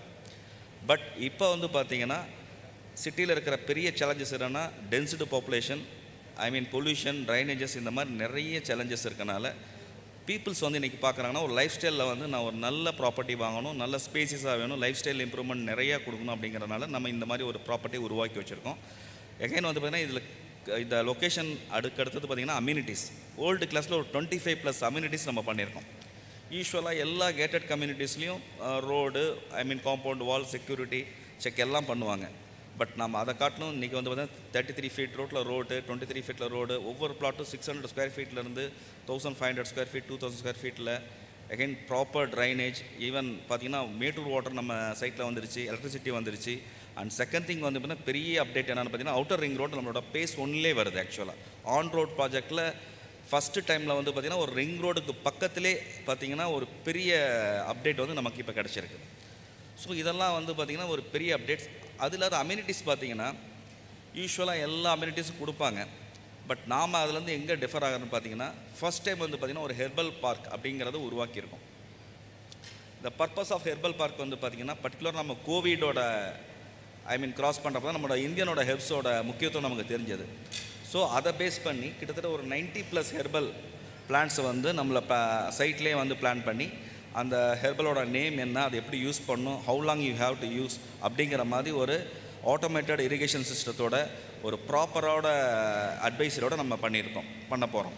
ஸோ இதோட இம்பேக்ட் எப்படி இருக்குன்னா கிட்டத்தட்ட நம்ம கோவிட் அப்போ நம்ம எப்படி ஒரு வெத்தலை, ஒரு தூதுவளை, ஒரு கற்பூரவளி, இந்த மாதிரி சின்ன சின்ன மூலிகளை கொண்டு நம்ம சின்ன சின்ன பிரச்சனைகளை எப்படி நாமளே செல்ஃப் க்யூர் பண்ணிக்கிறங்கிற மாதிரி நம்ம பண்ணியிருக்கோம். இது ஒரு கொஞ்சம் டிஃப்ரென்ஷான ஒரு அப்ரோச் நம்ம அது பண்ணியிருக்கோம். செகண்ட் திங் வந்து பார்த்திங்கன்னா பட்டர்ஃப்ளை பார்க். இது என்னென்னா ஜஸ்ட் இன்றைக்கி நம்ம எல்லோரும் வந்து பார்த்திங்கன்னா மொபைல் அப்படிங்கிறதோட கிட்டத்தட்ட நம்ம அடிக்ஷன் மாதிரி ஆகிட்டோம். ஸோ அதுலேருந்து கொஞ்சம் வெளியே வரத்துக்கு ஜஸ்ட் ஒரு சின்ன முயற்சியாக இந்த பட்டர்ஃப்ளை பார்க்கை வந்து நம்ம பண்ணியிருக்கோம். இந்த பட்டர்ஃப்ளை பார்க் பார்த்திங்கன்னா யூஸ்வலாக நம்ம பட்டர்ஃப்ளை இருக்கக்கூடிய செடிகள், மலர்கள் ப்ளஸ் வந்து பார்த்திங்கன்னா ஒரு ஃப்ளோர் பிளேஸில் ஒரு புல் தரையில் நடக்கிற மாதிரி அங்கே மொபைலே அலோடு கிடையாது. ஸோ நேச்சர் வைபோடு நம்ம இருக்கிறதுக்கு உண்டான ஒரு சூழ்நிலையை அங்கே உருவாக்கியிருக்கோம். இது இல்லாத வந்து பார்த்திங்கன்னா ஐடி பீப்புள்ஸ்க்கு உண்டான ஒரு பிபிக்யூ ஸ்பேஸ், ஸ்போர்ட்ஸ் சென்டர், இந்த மாதிரி நிறைய வெல் பிளான்டு ஒரு அம்யூனிட்டிஸை அங்கே கொண்டு வந்திருக்கோம். Combining heritage, traditional and modern எல்லாத்தையும். இப்போ பிபிக்யூ ஸ்பேசஸ்லாம் வந்து பார்த்திங்கன்னா ரொம்ப எக்ஸ்ட்ராடினரியாக ஒரு ஓப்பன் ஏர் ஸ்பேஸில் கேம்ப் ஃபயரோட அந்த மாதிரி ஒரு இதை பண்ணியிருக்கோம். ஆக்சுவலாக பேஸ் 3ல் அதை பிளான் பண்ணியிருக்கோம். ஸோ ஜஸ்ட் இது இட்ஸ் ரோலக்ஸ் டவுன்ஷிப்பில் வந்து பார்த்திங்கன்னா ஒரு பிளாட் கிடையாது. It's a premium life style, luxury life style with affordable prices, with world class அம்யூனிட்டிஸோடு பண்ணியிருக்கோம். ஜஸ்ட் உங்களை எல்லாம் ரெக்வஸ்ட் பண்ணுறது என்னென்னா நம்மளோட சைட்டை வந்து ஜஸ்ட் எக்ஸ்பீரியன்ஸ் பண்ணுங்கள். நாங்கள் எப்படி பண்ணியிருக்கோம் வெல் பிளான்டான்ட்டு. கண்டிப்பாக இது ஃப்யூச்சரில் வந்து ஒரு பெரிய ஒரு க்ரோத் இருக்கிற ஒரு ஏரியா. நான் சொல்ல வேண்டிய அவசியம் இல்லை. விநாயகம் பேஸ் பண்ணி எல்லாமே இன்றைக்கி NH பேஸ் பண்ணி ரொம்ப ப்ராமினெண்ட்டாக வந்துட்டுருக்கு. ஸோ ஜஸ்ட்டு உங்களை எல்லாரையும் ஜஸ்ட் எங்கள் சைட்டை வந்து விசிட் பண்ண நான் ரெக்வஸ்ட் பண்ணுறேன். And also one more thing, நான் ஒரு அப்டேட் கொடுக்குறேன். யோகா ஸ்பேஸ் வந்து நம்ம ஓப்பன் பண்ணியிருக்கோம். ஆக்சுவலாக வந்து பார்த்திங்கன்னா யூஸ்வலாக இந்த எந்த ஒரு ப்ராப்பர்ட்டி இதுலேயும் கேட்டட் கம்யூனிட்டிஸ்லையும் யோகாவுக்கு பெரிய ஸ்பேஸ் கொடுக்க மாட்டேன். நாங்கள் மோர் தென் 5000 square feet வந்து யோகாக்குனே கொடுத்துருக்கோம். ஸோ இதுக்குன்னா நம்ம ஃபிசிக்கல் அண்ட் மென்டல் ஹெல்த்தை வந்து என்ஷூர் பண்ணுறதுக்கு நம்ம ஆல்ரெடி ஸ்கை அந்த வேதாத்திரி மகரிஷியோட அவங்க கிளப் பண்ணி ஆல்ரெடி லான்ச் பண்ணிட்டோம். ஸோ இந்த ஃப்யூச்சரில் வந்து பார்த்திங்கன்னா யோகாவோட அந்த ஸ்பேஸ்லேயும் நம்ம பண்ணியிருக்கோம். ஸோ உங்களோட ஒவ்வொருத்தையும் நான் ரெக்வஸ்ட் பண்ணிக்கிறேன். ஜஸ்ட் எங்கள் சைட்டை வந்து எக்ஸ்பீரியன்ஸ் பண்ணுங்கள், விசிட் பண்ணுங்கள். டெஃபினட்டாக இது வந்து இன்வெஸ்ட்மெண்ட் கிடையாது. It's lifestyle. பார்த்திங்கன்னா ஒரு பெரிய லக்ஸரி ப்ரீமியம் உள்ள அஃபோர்டபுள் ப்ரைஸஸில் ஓன் பண்ணுறதுக்கு உண்டான ஒரு ஆப்பர்ச்சுனிட்டி கிரியேட் பண்ணி கொடுத்துருக்கோம். Just I welcome everyone to visit our site. Thank you for the opportunity. Thank you. Thank you, sir. May I now request Professor Dr. P. Gnanasekhar, sir, Organizing Chairperson, to honor the Capital Estates unit of VIP groups.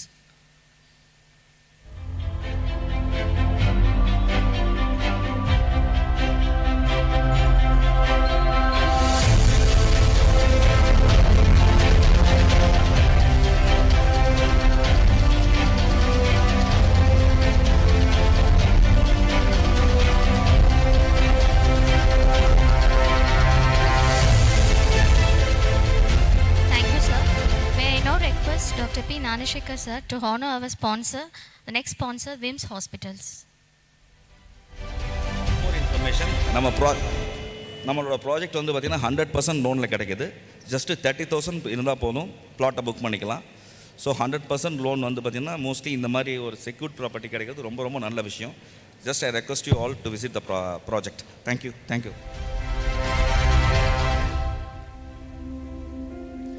Thank you, sir. I request the participants to proceed for tea break for 15 minutes. I request the gathering to reassemble after 10 minutes. For students, the refreshment is served on the left side of the hall. Thank you.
gather in the hall immediately as soon as possible.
next session going to be a panel discussion.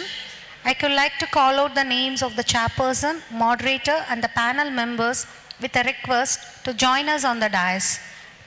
Now I invite the chairperson, Professor Dr. E. Saravanan, Principal, Vinayaka Missions College of Vinayaka Missions College of Physical Education, Salem. Welcome you, sir. I invite the moderator, Dr. Parthiban Srinivasan, Professor and Director, Center for AI in Medicine, AVMC, Puducherry. Welcome you, sir. Panel members, Mr. A. Sunil Kumar, Clinical Application Manager, CT, India and South Asia, GE Healthcare. Welcome you, sir. Next, Dr. N. Saravana Kumar, Professor and Head, OPG, AMCH. Welcome you, sir. Next, Dr. Praveen Selvaraj, Associate Professor, General Medicine, VMKVMC. The panel discussion will focus on AI in medicine.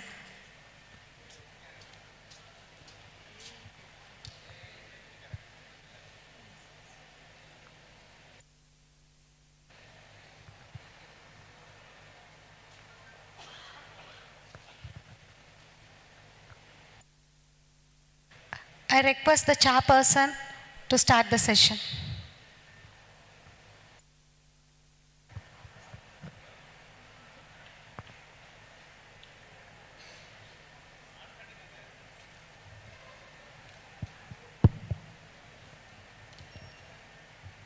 Good morning, all.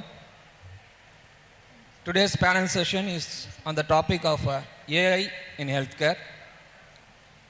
I'm happy to introduce the session moderator, Dr. Parthiban Srinivasan is a professor and director of the Center of AI in Medicine at Arubadi Medical College, Puducherry.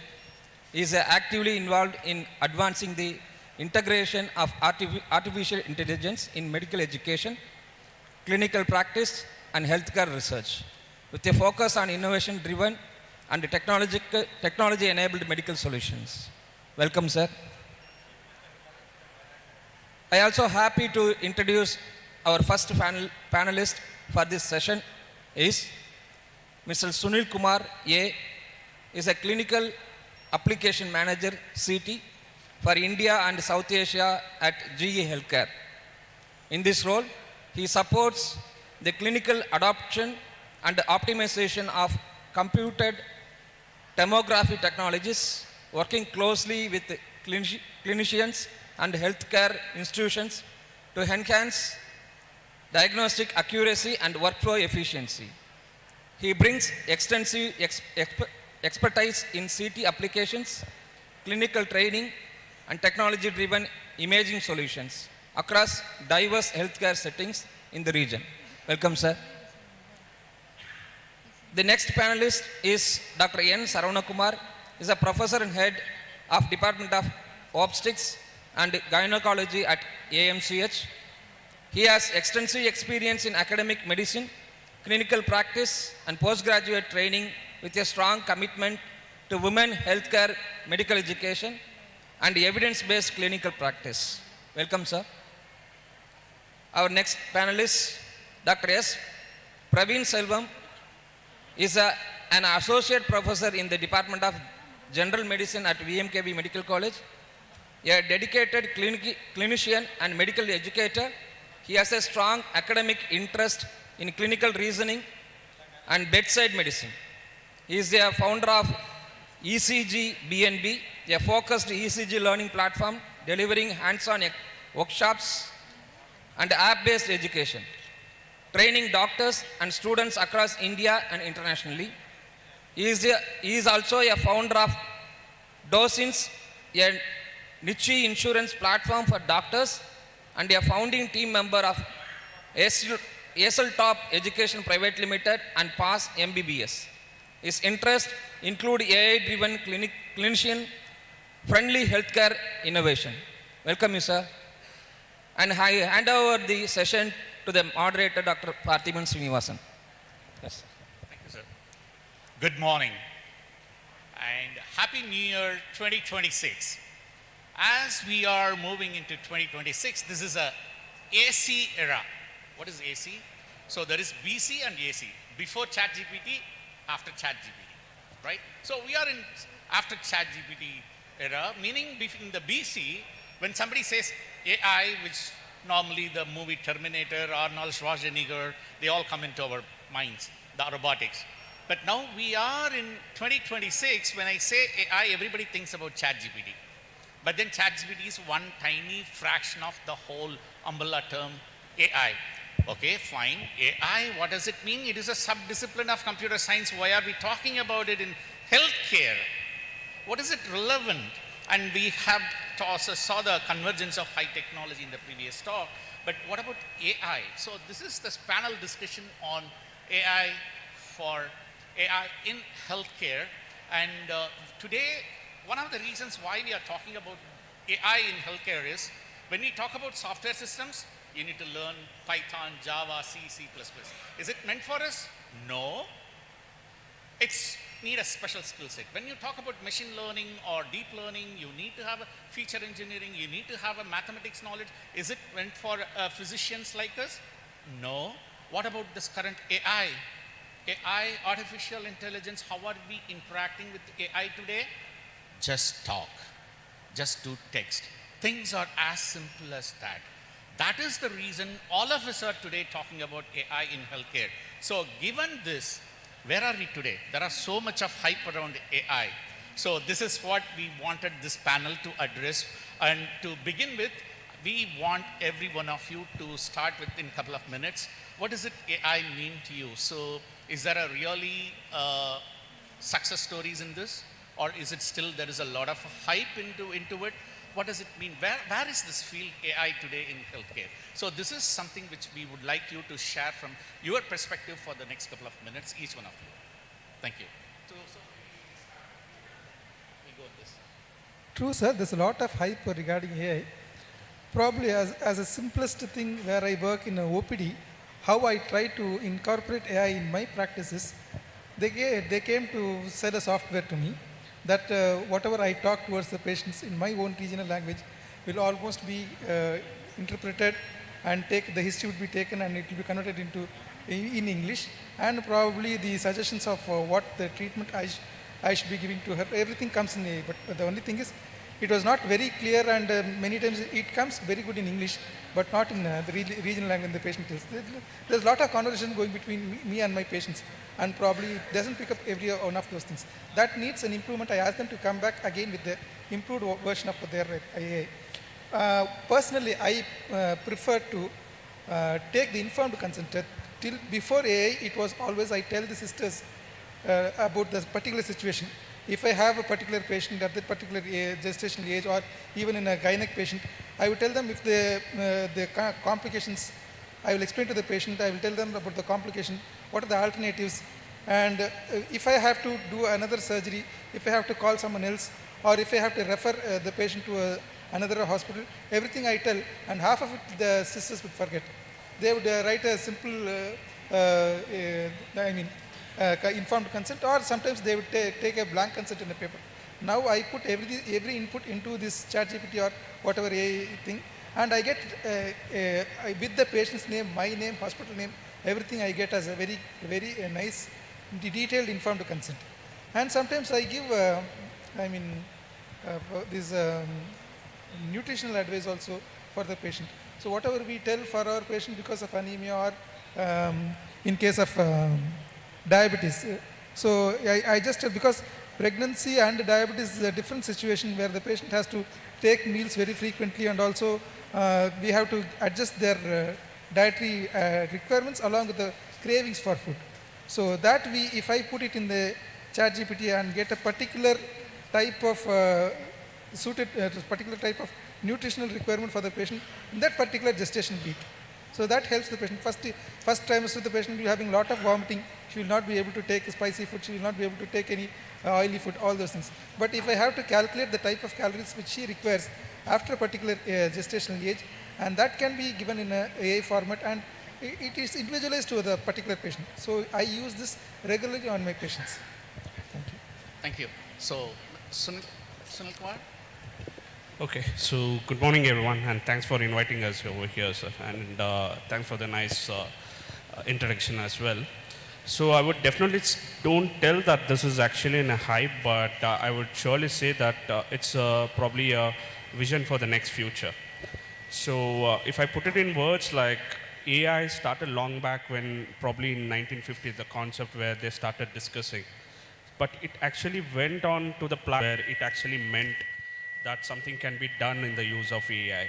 So when you put the AI, that is the artificial intelligence, in healthcare, probably we are in the midway of something which we haven't dreamt of as well. So this comes as a machine learning first when it started, and then it came to deep learning, as which probably we will have a discussion further. That's where we stand now. There's something which is going to come in the future which is probably unrealistic, or probably which we haven't seen, or probably have a given thought on that. Like for example, probably the previous session where we saw the 3D reconstructions, everything. So it may look like a manual work, but without something AI in it wouldn't have been possible for this, right? So I would say this is not just an hype, but a reality that we are going to visualize in future that will help the mankind for a better living. Sure. Thank you. So, Praveen. First, really sorry for my bad voice. Unfortunately, it is completely gone because of an infection. Second thing is, am I slightly audible to you guys? Okay, fine. So the second thing is, first, from a physician perspective, I am thinking AI as an enemy on one side and a friend on other side. Why enemy? Definitely, there are high chances people will get replaced. For example, my fellow radiologist is about to get replaced in just 4 or 5 years, because AI needs more data and companies are getting those data. It is not the tech companies which is getting, it is not the healthcare companies which is getting the data, it is the tech companies which is getting the data.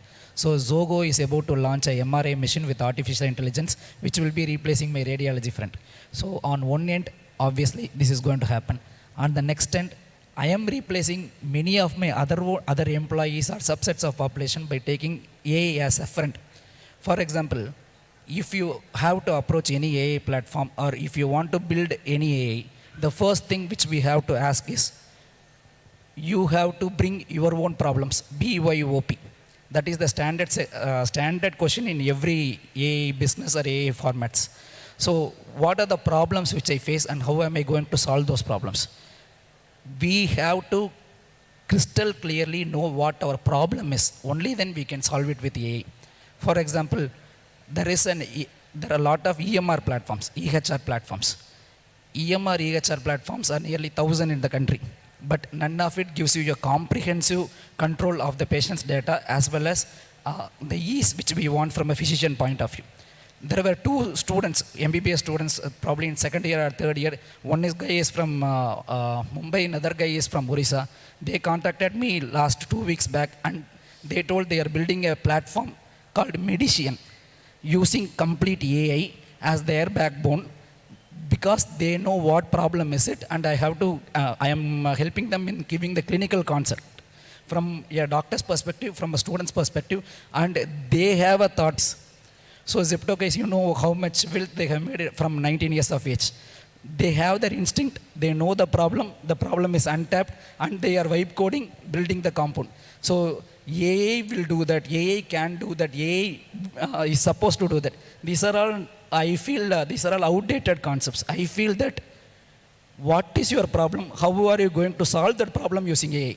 So this is my perspective, friend as well as a foe.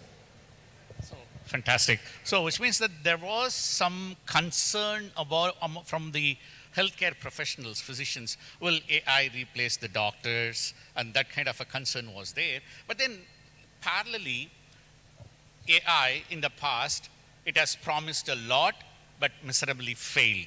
Is that story continuing? Oh, okay, AI cannot replace any of these doctors. Or maybe we can say that in the previous session, the spatial intelligence, augmented reality, virtual reality, they are all helping the doctors to augment their tasks. Likewise, can we see AI which is going to help the doctors? Or maybe let me put it this way, in 10 years from now, where do you see this AI integrating with the healthcare professionals? will this be a concern, or will the doctors be augmented with all the new technologies? Would it be a right way to put it? So can we get your perspective? So maybe 10 years from now, or maybe if you are coming from an academics, we can also bring in a fact that today, how much is it necessary for students to really learn AI? Is it an optional or is it a mandatory? So maybe you can, both of this, whichever which is relevant, maybe you would you can throw some lights on this. We are not able to hear you. Probably as a doctor, what I see is the doctor population ratios, we are almost equal or we are overboard over the doctor population ratio. And we've got a lot of people who are, as sir told, some of my colleagues might not be having the same type of inpatient input after a few years. He told about radiologists, I'm telling about embryologists. So embryologists are people who are able to find out and select the particular type of embryo which is suitable for, they may have collected 5 or 6 embryos and they are going to select the particular type, depending upon the texture and the type of the cells, they will select this is the embryo which is going to be best of all these things. And that is purely, perception and the type of embryos which they are going to see, and that can be easily replicated by an AI. So this probably might be displacing the embryologist, but one advantage is most of these IVF centers are centered in city areas, because we don't get that sort of expertise in a rural area. Probably if they have the equipment to do all these things, and the AI is going to pick up the best embryos, it can also be got into some places like a remote area, probably Tamil Nadu, we can't tell any area is remote. When I was practicing in Bangarpet in Karnataka, there were so many rural areas where the penetration of doctors was very less. So for those areas, we can have a proper embryologist that is going to help in detecting or finding out the type of embryo which can be transfused. Fantastic, nice. Yep. That was an interesting question. For what I see as an AI right now is it is another view for probably a consultant or the radiologist, because I come from a city background. So what I see is it's another friend kind of companion where he sits invisible, where he starts assisting the radiologist. So that's where I see it actually. Now AI, if you go through all the research papers that we have got till today, because I keenly work with the R&D team developing new sources and everything. So you look into all the white papers, if you call it as, all the research papers, we have done intensive work on AIs, it's never the 100%, right?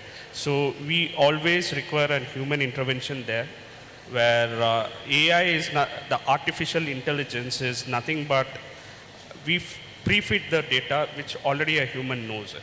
So if there is a situation where, for example, take COVID-19 situation where none of us know, even the machine wouldn't know. So if you feel that, okay, I've put the data into the machine, now this will give me a report, right? Yes, it is going to give you some report which is already that has read about, and which whatever the news that you are given to it. But if you're looking for something out of the box where the human can decide rather a machine cannot decide, that's where the complexity starts. So it is always advised to have the AI as an assistant for you, but it's not advised to be wholly dependent on that. Exactly. To answer your second question for the fellow members who are sitting here in the audience too, whether AI is the next generation, yes, it is next generation for us. But it's not like the previous modules that we have already studied years ago. Now AI is in everything that we do it. Whether you know it, whether you don't know it, the machine has already been imbibed, just like a mobile phone that we have it. Right, as Sir specifically pointed as ChatGPT. We used to have that application installed, but now it is already pre-fit. So without a human, the knowingness, now it's already pre-fed into your system. So that's where the AI is already there. Right. So you're already learning it before you think, okay, whether I should learn or no. Right. Exactly. Thank you so much. Praveen? I personally believe AI will replace. Will replace? Yes. Why? Because what is AI? It is not a different person or an entity. It is the data of us, every data. For example, I am a physician. There are 20 physicians in my hospital. For the next 3 years, we feed each and every case, every examination, every data which is available in textbooks, every data which the students make, every data which I help to diagnose, everything is fed into it.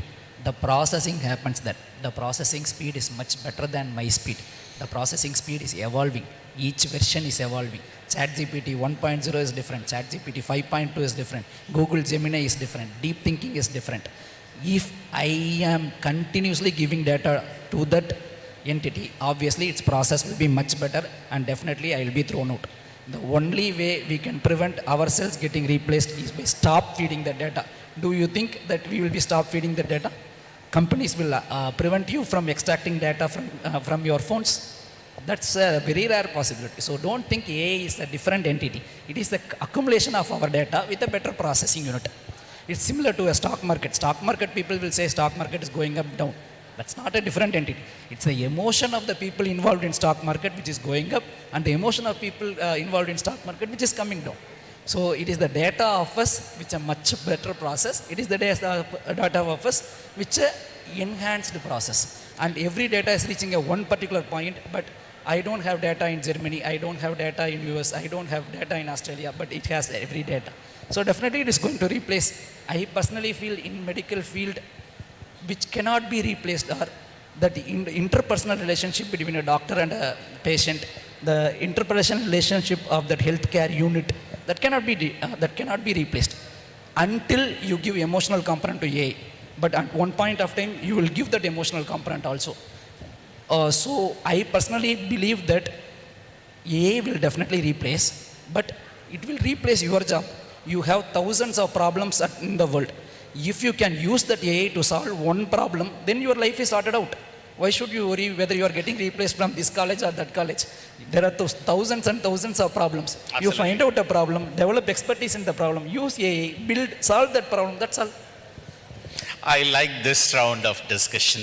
I think fantastic. Each one of you have, triggered very interesting thought process. For instance, starting from the replacement or reaching out the weaker section of the people, and then the multiple lot of literatures through which we need to go.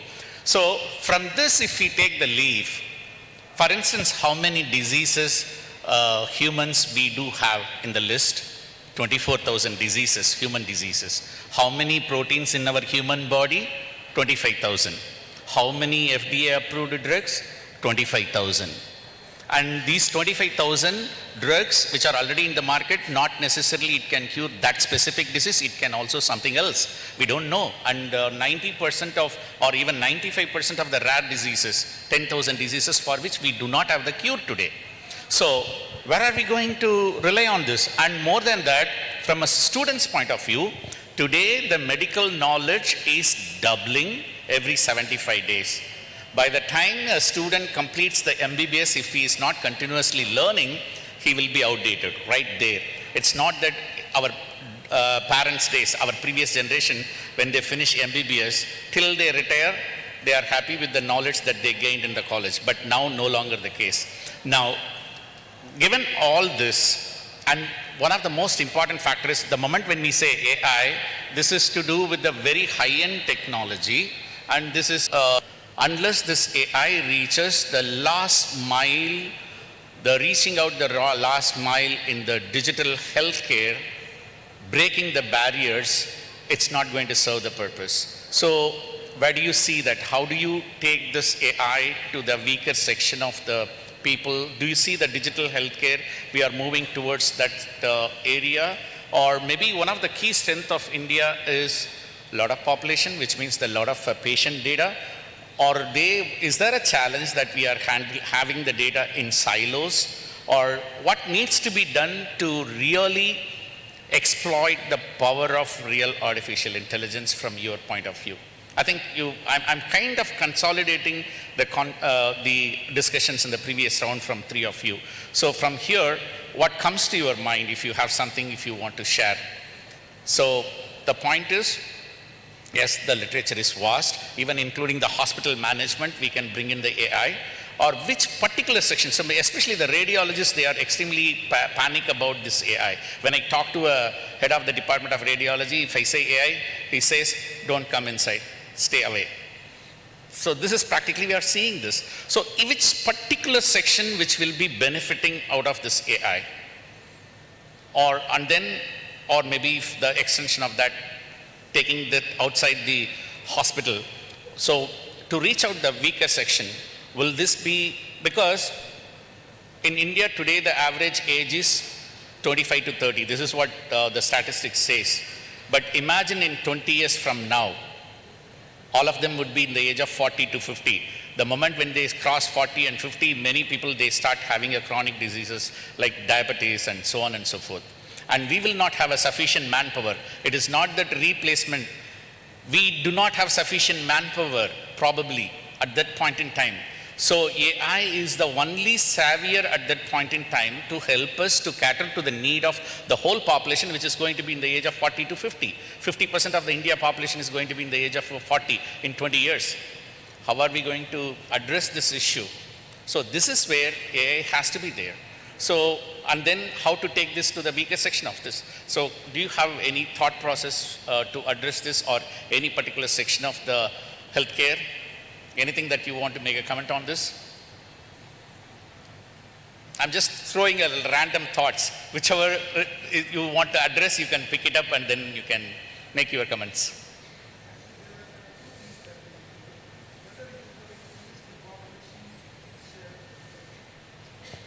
Whether it is going to reach the population which may benefit out of this thing, probably some rest of the areas. And the other thing is, how many of the doctors or the providers, they are going to incorporate them in this AI into their practice and improve their thing. One thing I see about this is about the interpretation of the fetal heart tracings. So fetal heart tracings have got a wide range of difference between a doctor, one doctor and another doctor. So if a doctor tells that this tracing has gone out of range and we have to do a cesarean section, that involves a lot of commitment from the doctor to the anesthetist to the patient's financial commitments, as well as the patient's future pregnancy also might be affected. So in that particular area, there may be a high chance of cesarean section because of a wrong interpretation of the CTG. So if the doctor, if I may tell that was a wrong, they have done a cesarean section without much indication. If they think that it is a case of a baby is being distressed and they open up the abdomen and see the baby carrying vigorously. So this is one sort of a bias. And the other type of bias, I myself might be biased. Because if I admit a patient who is a wife of a lawyer, who might be a doctor, who has a long period of infertility, then any slightest deviation from the normal, I think that this baby is in distress. So my own bias might be affecting me. So if there is, over the past few years, because of this neural network, artificial neural network, which has given data to all of these things, they have given an interpretation of the fetal heart tracing or the CTG and on a unbiased state. So this, which is at a remote area, and to diagnose if the baby is having any problem, if the baby is going for a distress, if the baby's pH is going to be going down, which is not directly going to be, we are not directly going to test the baby.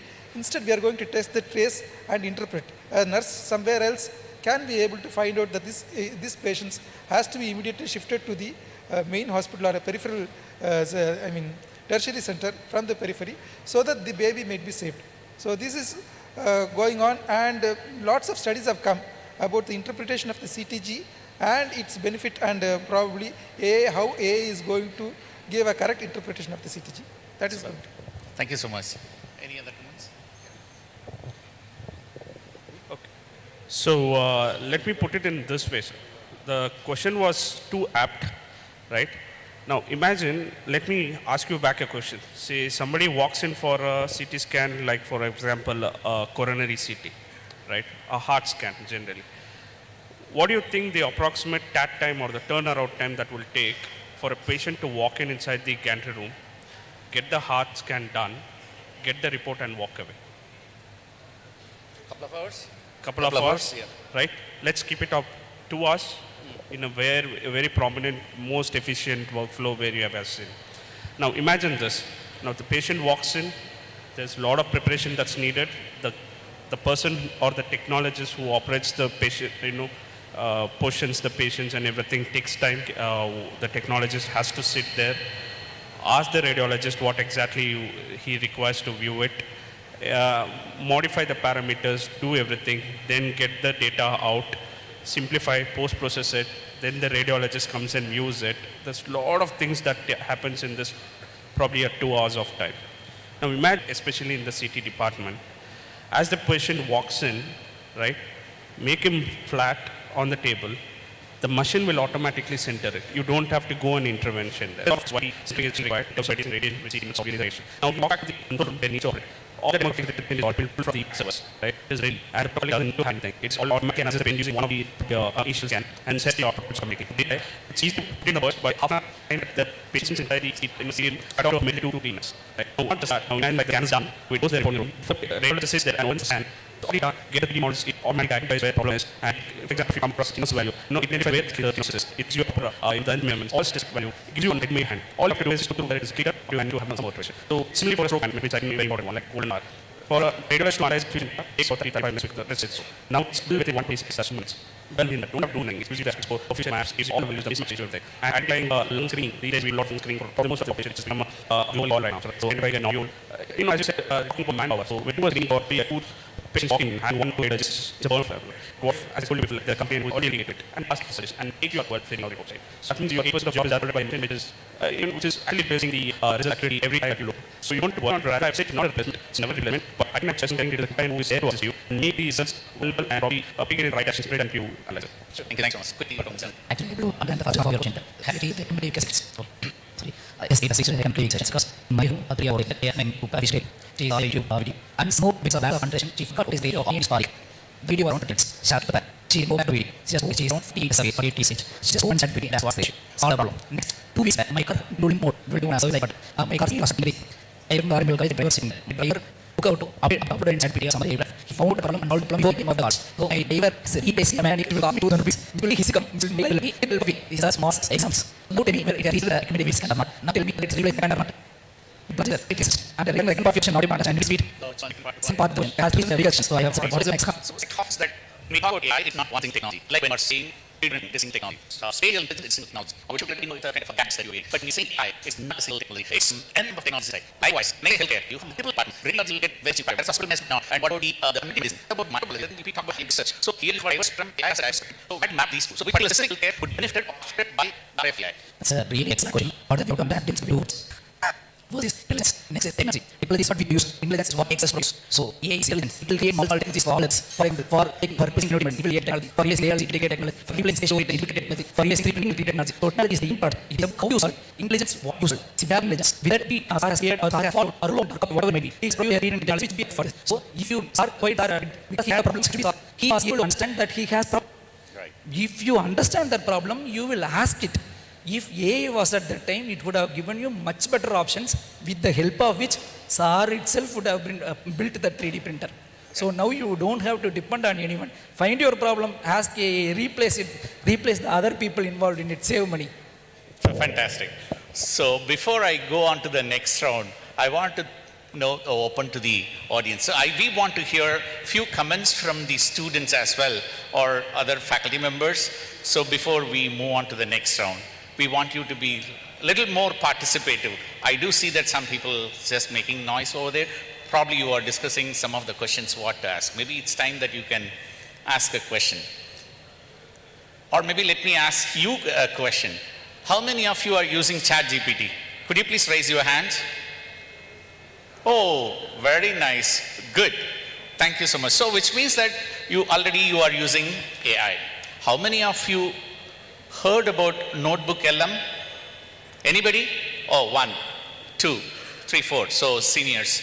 But many of the students not aware of what is Notebook LM. I'll tell you, Notebook LM, if you start using it, your productivity will increase by 10 times. For instance, if you have a faculty member, neurobiology, it's difficult for you to consume it in an hour. You know, you can just upload the whole slide podcast, you can make a video out of it, everything you can do it in just a click of a button. This is why AI is from them. So which means that, why do I need to learn AI? Is it in my home, I have a fridge, I don't need to be an electrical engineer to operate my fridge. I don't need to be a car mechanic to use my car. If that is so, I'm in healthcare, my domain, why do I need to learn AI? But there is a difference. In car, if you are turning right side, car goes right side. If you are turning left side, it goes left side. So I don't need to know anything about the internal mechanism, but AI is probabilistic. It is not deterministic.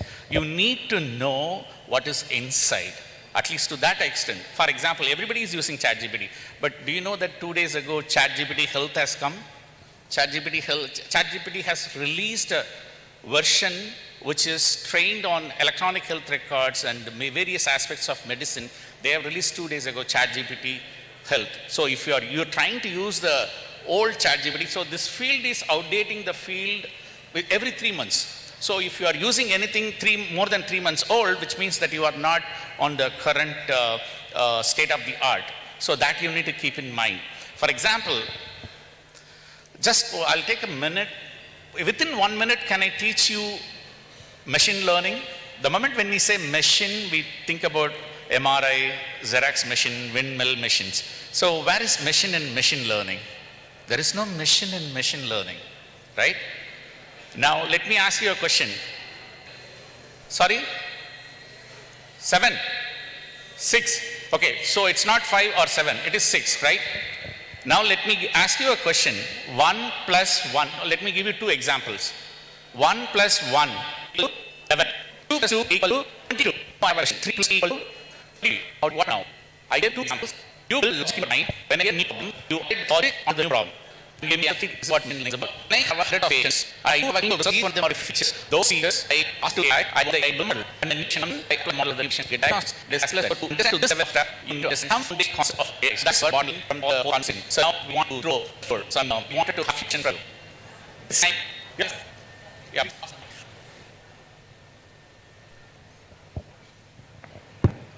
My question is, I want any chance. What they was as a principle, but the data was being of that only it gives the result for the problems. So the data has to be new. The data what are being is not genuine, but it is getting to be you have to apply for it. This guy was going in a matter of this. It was answered like that. Funny comment what do you see come in the doctor is absolutely yes. One is the inbuilt transducible area of the field and 3 meters. Position beats that take probably then comes so this is loading they move the detection of area around 3 meters be but is to work back so they points and this also has we got in UA as a cell so they are 2 and 80 this is that's what the data charity to the and so all these are when we for ratio which is 1 the cup in hanging chromosome of 1 we found that there are 4 different third and for this detection the chromosome so everything would get used and the expected one just going for chromosome it is means then we will I have to another test of the chromosome so then this is what is called 1 2 so all these things also I can reason for this at the same time the interpretation I mean the data which I give also has to be correct. So thank you. Yes, to give a short glimpse on SAR's question, what if we feed false data? Okay, just assume for the last 1 year, how many times you have opened ChatGPT and input false information in it to medicate it. I am using ChatGPT to get truth. I am using it for my purpose. So that is the data which it is getting. Even if I want to ask something false to it, I cannot ask because I don't need that output of false data. Second, companies are paying billions and billions of rupees to get healthcare data, especially from countries like India, Africa and Uganda. This healthcare data is very precious. Every data is streamlined and verified at multiple levels, and AI itself will sort out which is true data, which is false data. So people there are much more intelligent in excluding the useless data and taking what they want. That's why they are paying those amount of money. So trying to trying to cheat AI by giving false data, I don't think it is possible, sir. So That's an excellent question and beautiful answers. I also wanted to extend the answer. So let me repeat the question. I have a data, I am feeding it into the AI system, and it is going to give me the diagnostics or a treatment plan and so on.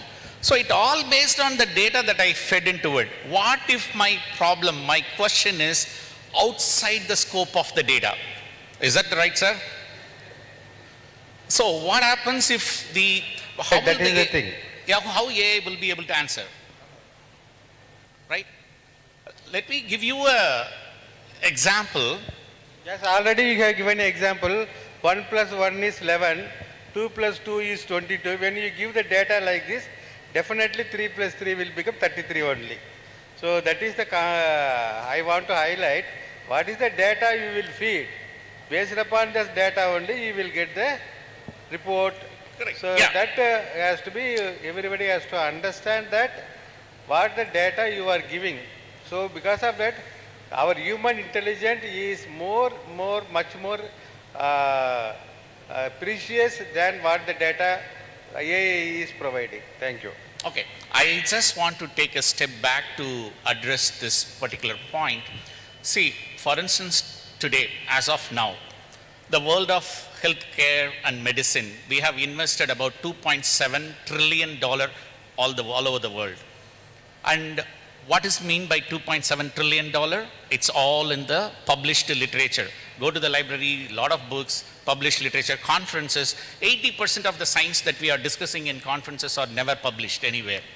So much of knowledge which is scattered around. The answer to some of these questions, it is not necessarily 2 plus 2 equal to 22, because the healthcare has features, hundreds of features. What I mean by that is, if you have 3 features, which means we are handling a problem of 3 dimension. Our human mind cannot perceive anything beyond 3 dimension. But in healthcare, we are handling a problem for a given patient, hundreds and thousands of features, which means that we are trying to get the answer in the hundreds and thousands dimension, which is humanly very impossible. Now, this is where AI can connect the dots. The solutions to most of these problems not just lies in 2 plus 2 equal to 22 models, it lies in the connection of the dots, connecting the dots. So, for example, if you say the Raynaud syndrome, the discoloration of fingers is because of the change in viscosity, someone else in Delhi would have published fish oil could be a treatment for change in viscosity. You just connect the dots. You have a solution. The fish oil could be a treatment for the discoloration of fingers. This is not 2 plus 2 equal to 22, but still AI is able to connect the dots and bring in the solution. But again, at the end of the day, only the humans take the final decision. AI is only augmenting our support or decision making. So I hope that answers the question. So any other questions, sir? Or how much time do we have? We are done? We are almost done. So maybe if there are any other questions, last question we can take. Otherwise we can, yeah. Here. There are a couple of questions. Sir, I wanted to understand what are your thoughts on role of AI in preemptive healthcare, where the symptoms are not yet visible, but we are getting a lot of data from all these smart devices. That is the first part of the question. And second part of the question is, now we have all these LLMs, like even sir mentioned, like ChatGPT health, which makes health also kind of like a self-help tool that people can diagnose themselves and then come to the doctor. So what are your thoughts on it? Is it good? Is it bad? Do we need regulations? And what are your thoughts on this? Maybe a question is a question. So there was a little audible problem, but what my understanding is that now patients are going to ChatGPT and get it diagnosed, initial report, and then is it good or bad before reaching out to the doctor? First part? The first part is the role of AI in the preemptive healthcare. That even, the symptoms have not yet shown, but we have like so many smart devices and so many data, using which, we can understand the data and maybe administer the treatment even before the symptoms are visible. So, you got the question? What is the question? The first question is, how is it going to help in preventive healthcare? Second, preventive healthcare. And the second part is, second part I didn't get. Patients getting into ChatGPT coming to the doctor before coming to the doctor. Yeah, go ahead. I personally feel rather than going for influences, ChatGPT is better. So I approve that. Second, for preventive data, we will assume the concept of biodigital twin, which Sir was discussing.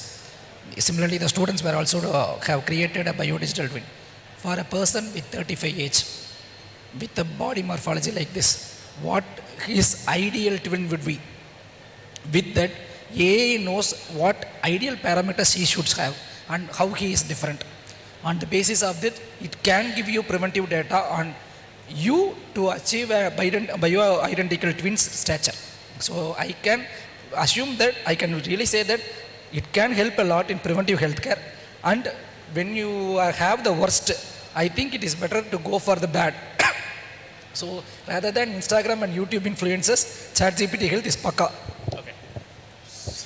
So one more question. Somebody was, yeah. No, let me wrap it up. So you, sorry sir, you asked me about whether the AI can foresee things. Is that what my understanding is? Okay, great. So let me put it in this way. So recently we had a deal where an insurance company approached us for, for a discussion on purchasing a CT scanner purely based on AI. I'll tell you why. Now, when an insurance company buys a CT scanner, it's not because of diagnosing the disease, which generally the hospital that would do. But here, they are going to foresee the things which may come when they do the scan for the patient. Like example, the lung nodules, or probably an emphysema, or probably calcium, high deposition of calcium in their coronary arteries. So the system is going to detect them even before they know. It's a normal, they don't call the person who walks into their department as a patient, but they refer them as a customers.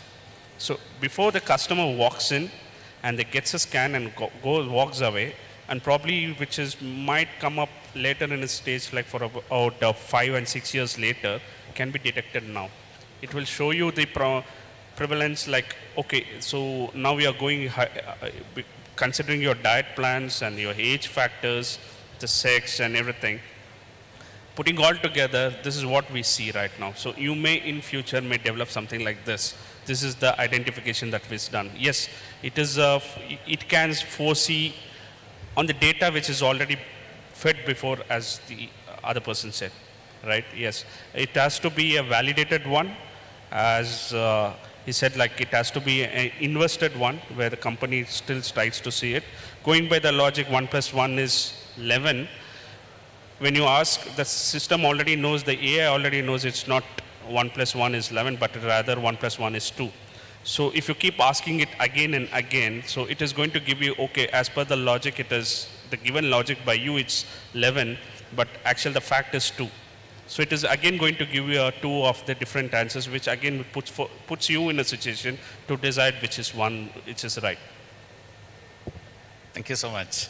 Yes, sir. Regarding this fantastic, yeah. preventive aspect, sir was telling about the 4 or 5 years. What I see is it is applied in our obstetrics for 2 to 3 weeks.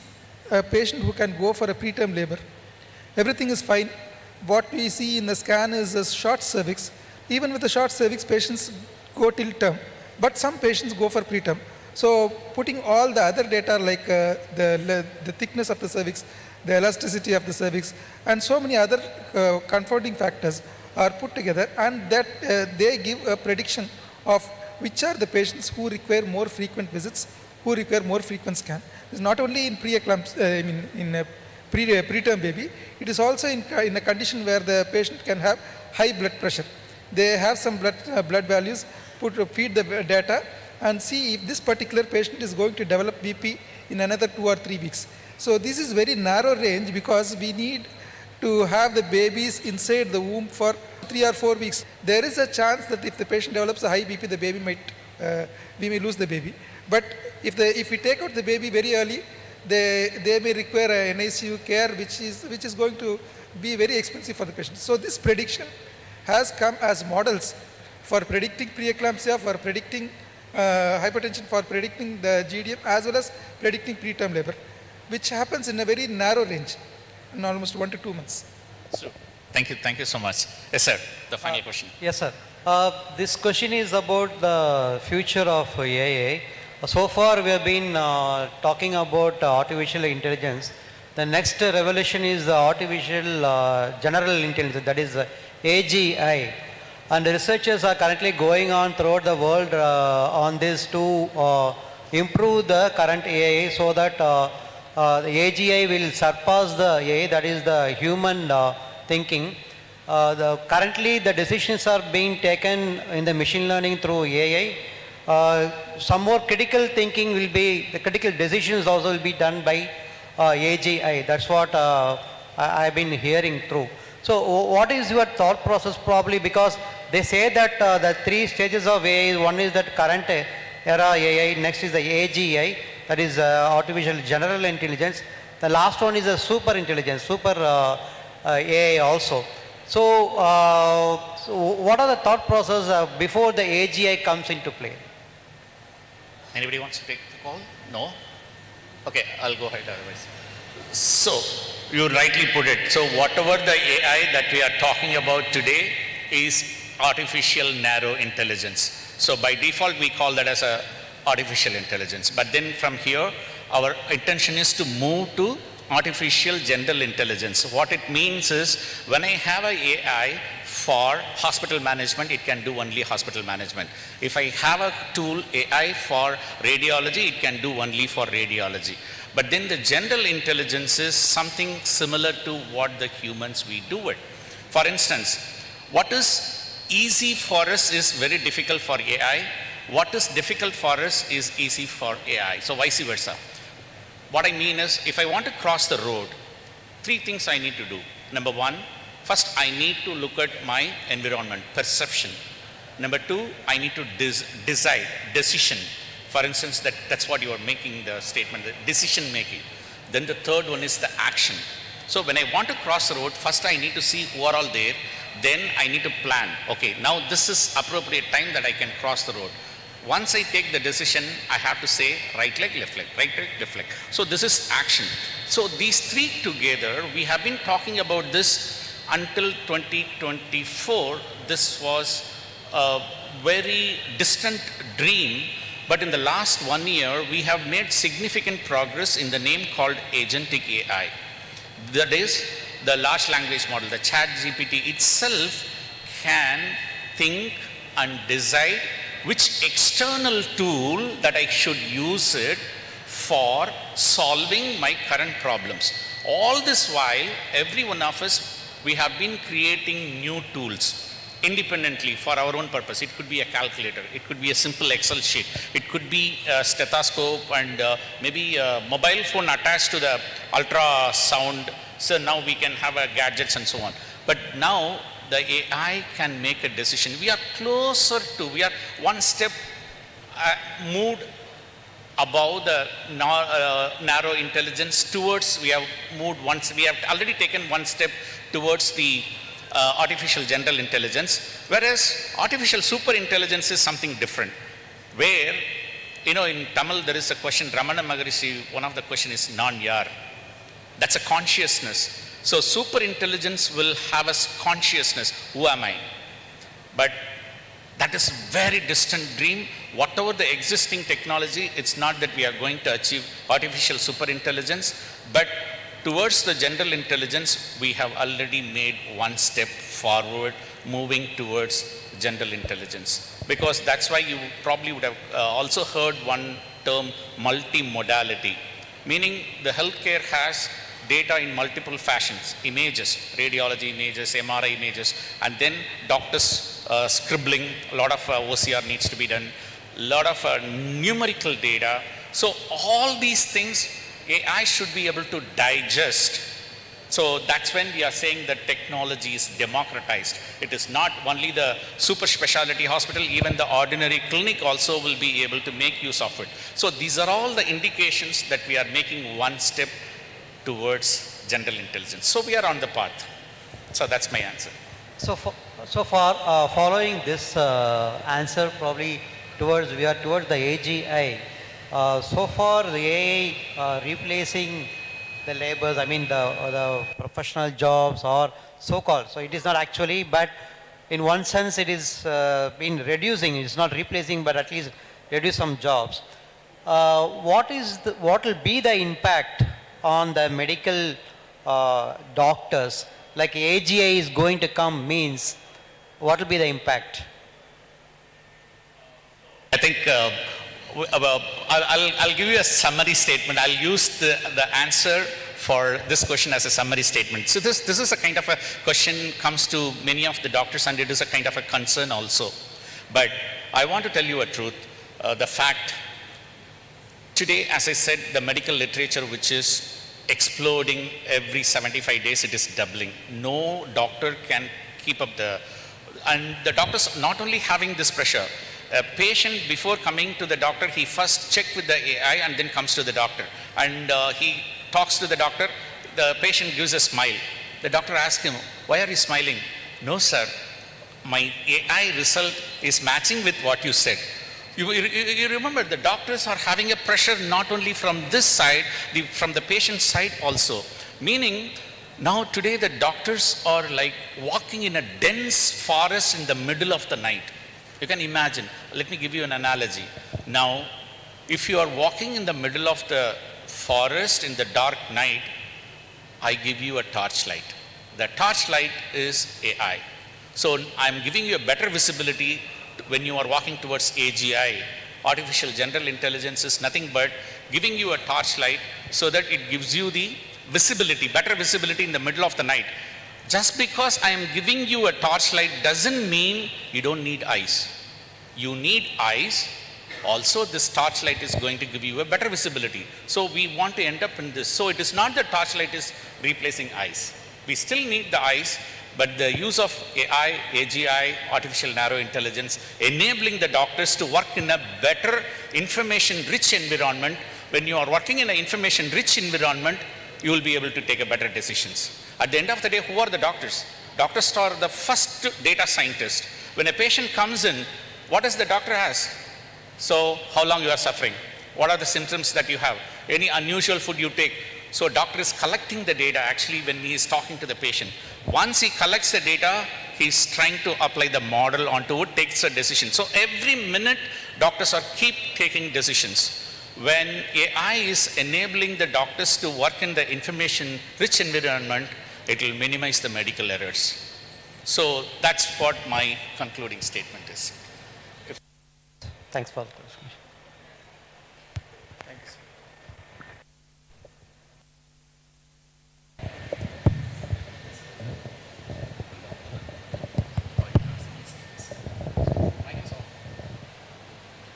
What I personally believe is the gut feel of the physician cannot be replaced. Only the comprehension and analytics can be replaced. So the gut feel will still stay.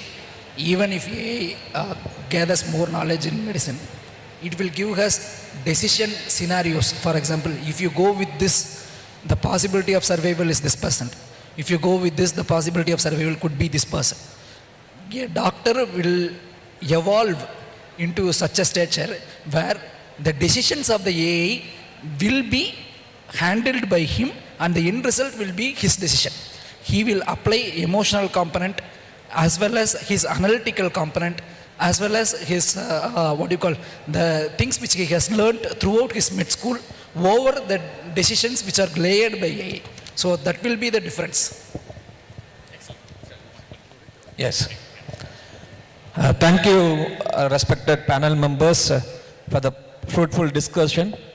And as outcome of the panel discussion, already the AI won us, but we have to decide what level we have to allow this. And I take the opportunity to thank all the panel members and Dr. Parthiban Srinivasan, who made this session as a lively one. Thank you, Professor, and thank you, Varun.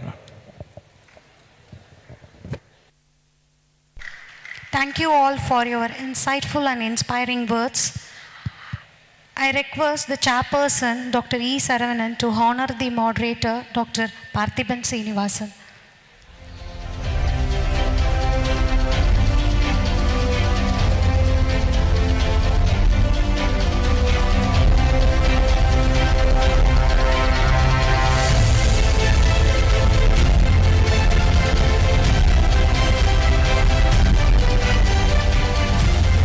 Thank you, sir.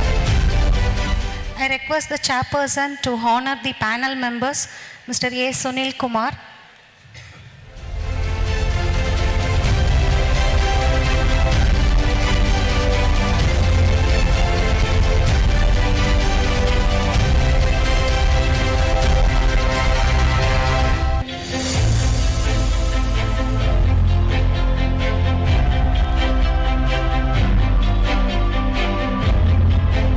Thank you, sir. Next, Dr. N. Saravana Kumar.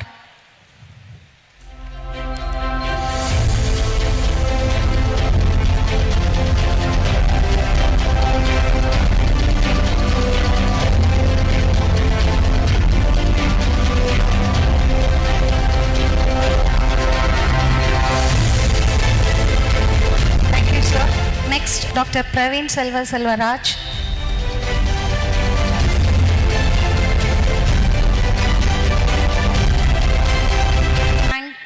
Our sponsor for the International Conference 2026, CAMO, Capital Estates, and unit of VIP Group, Shiva Pro and Audio and Visuals,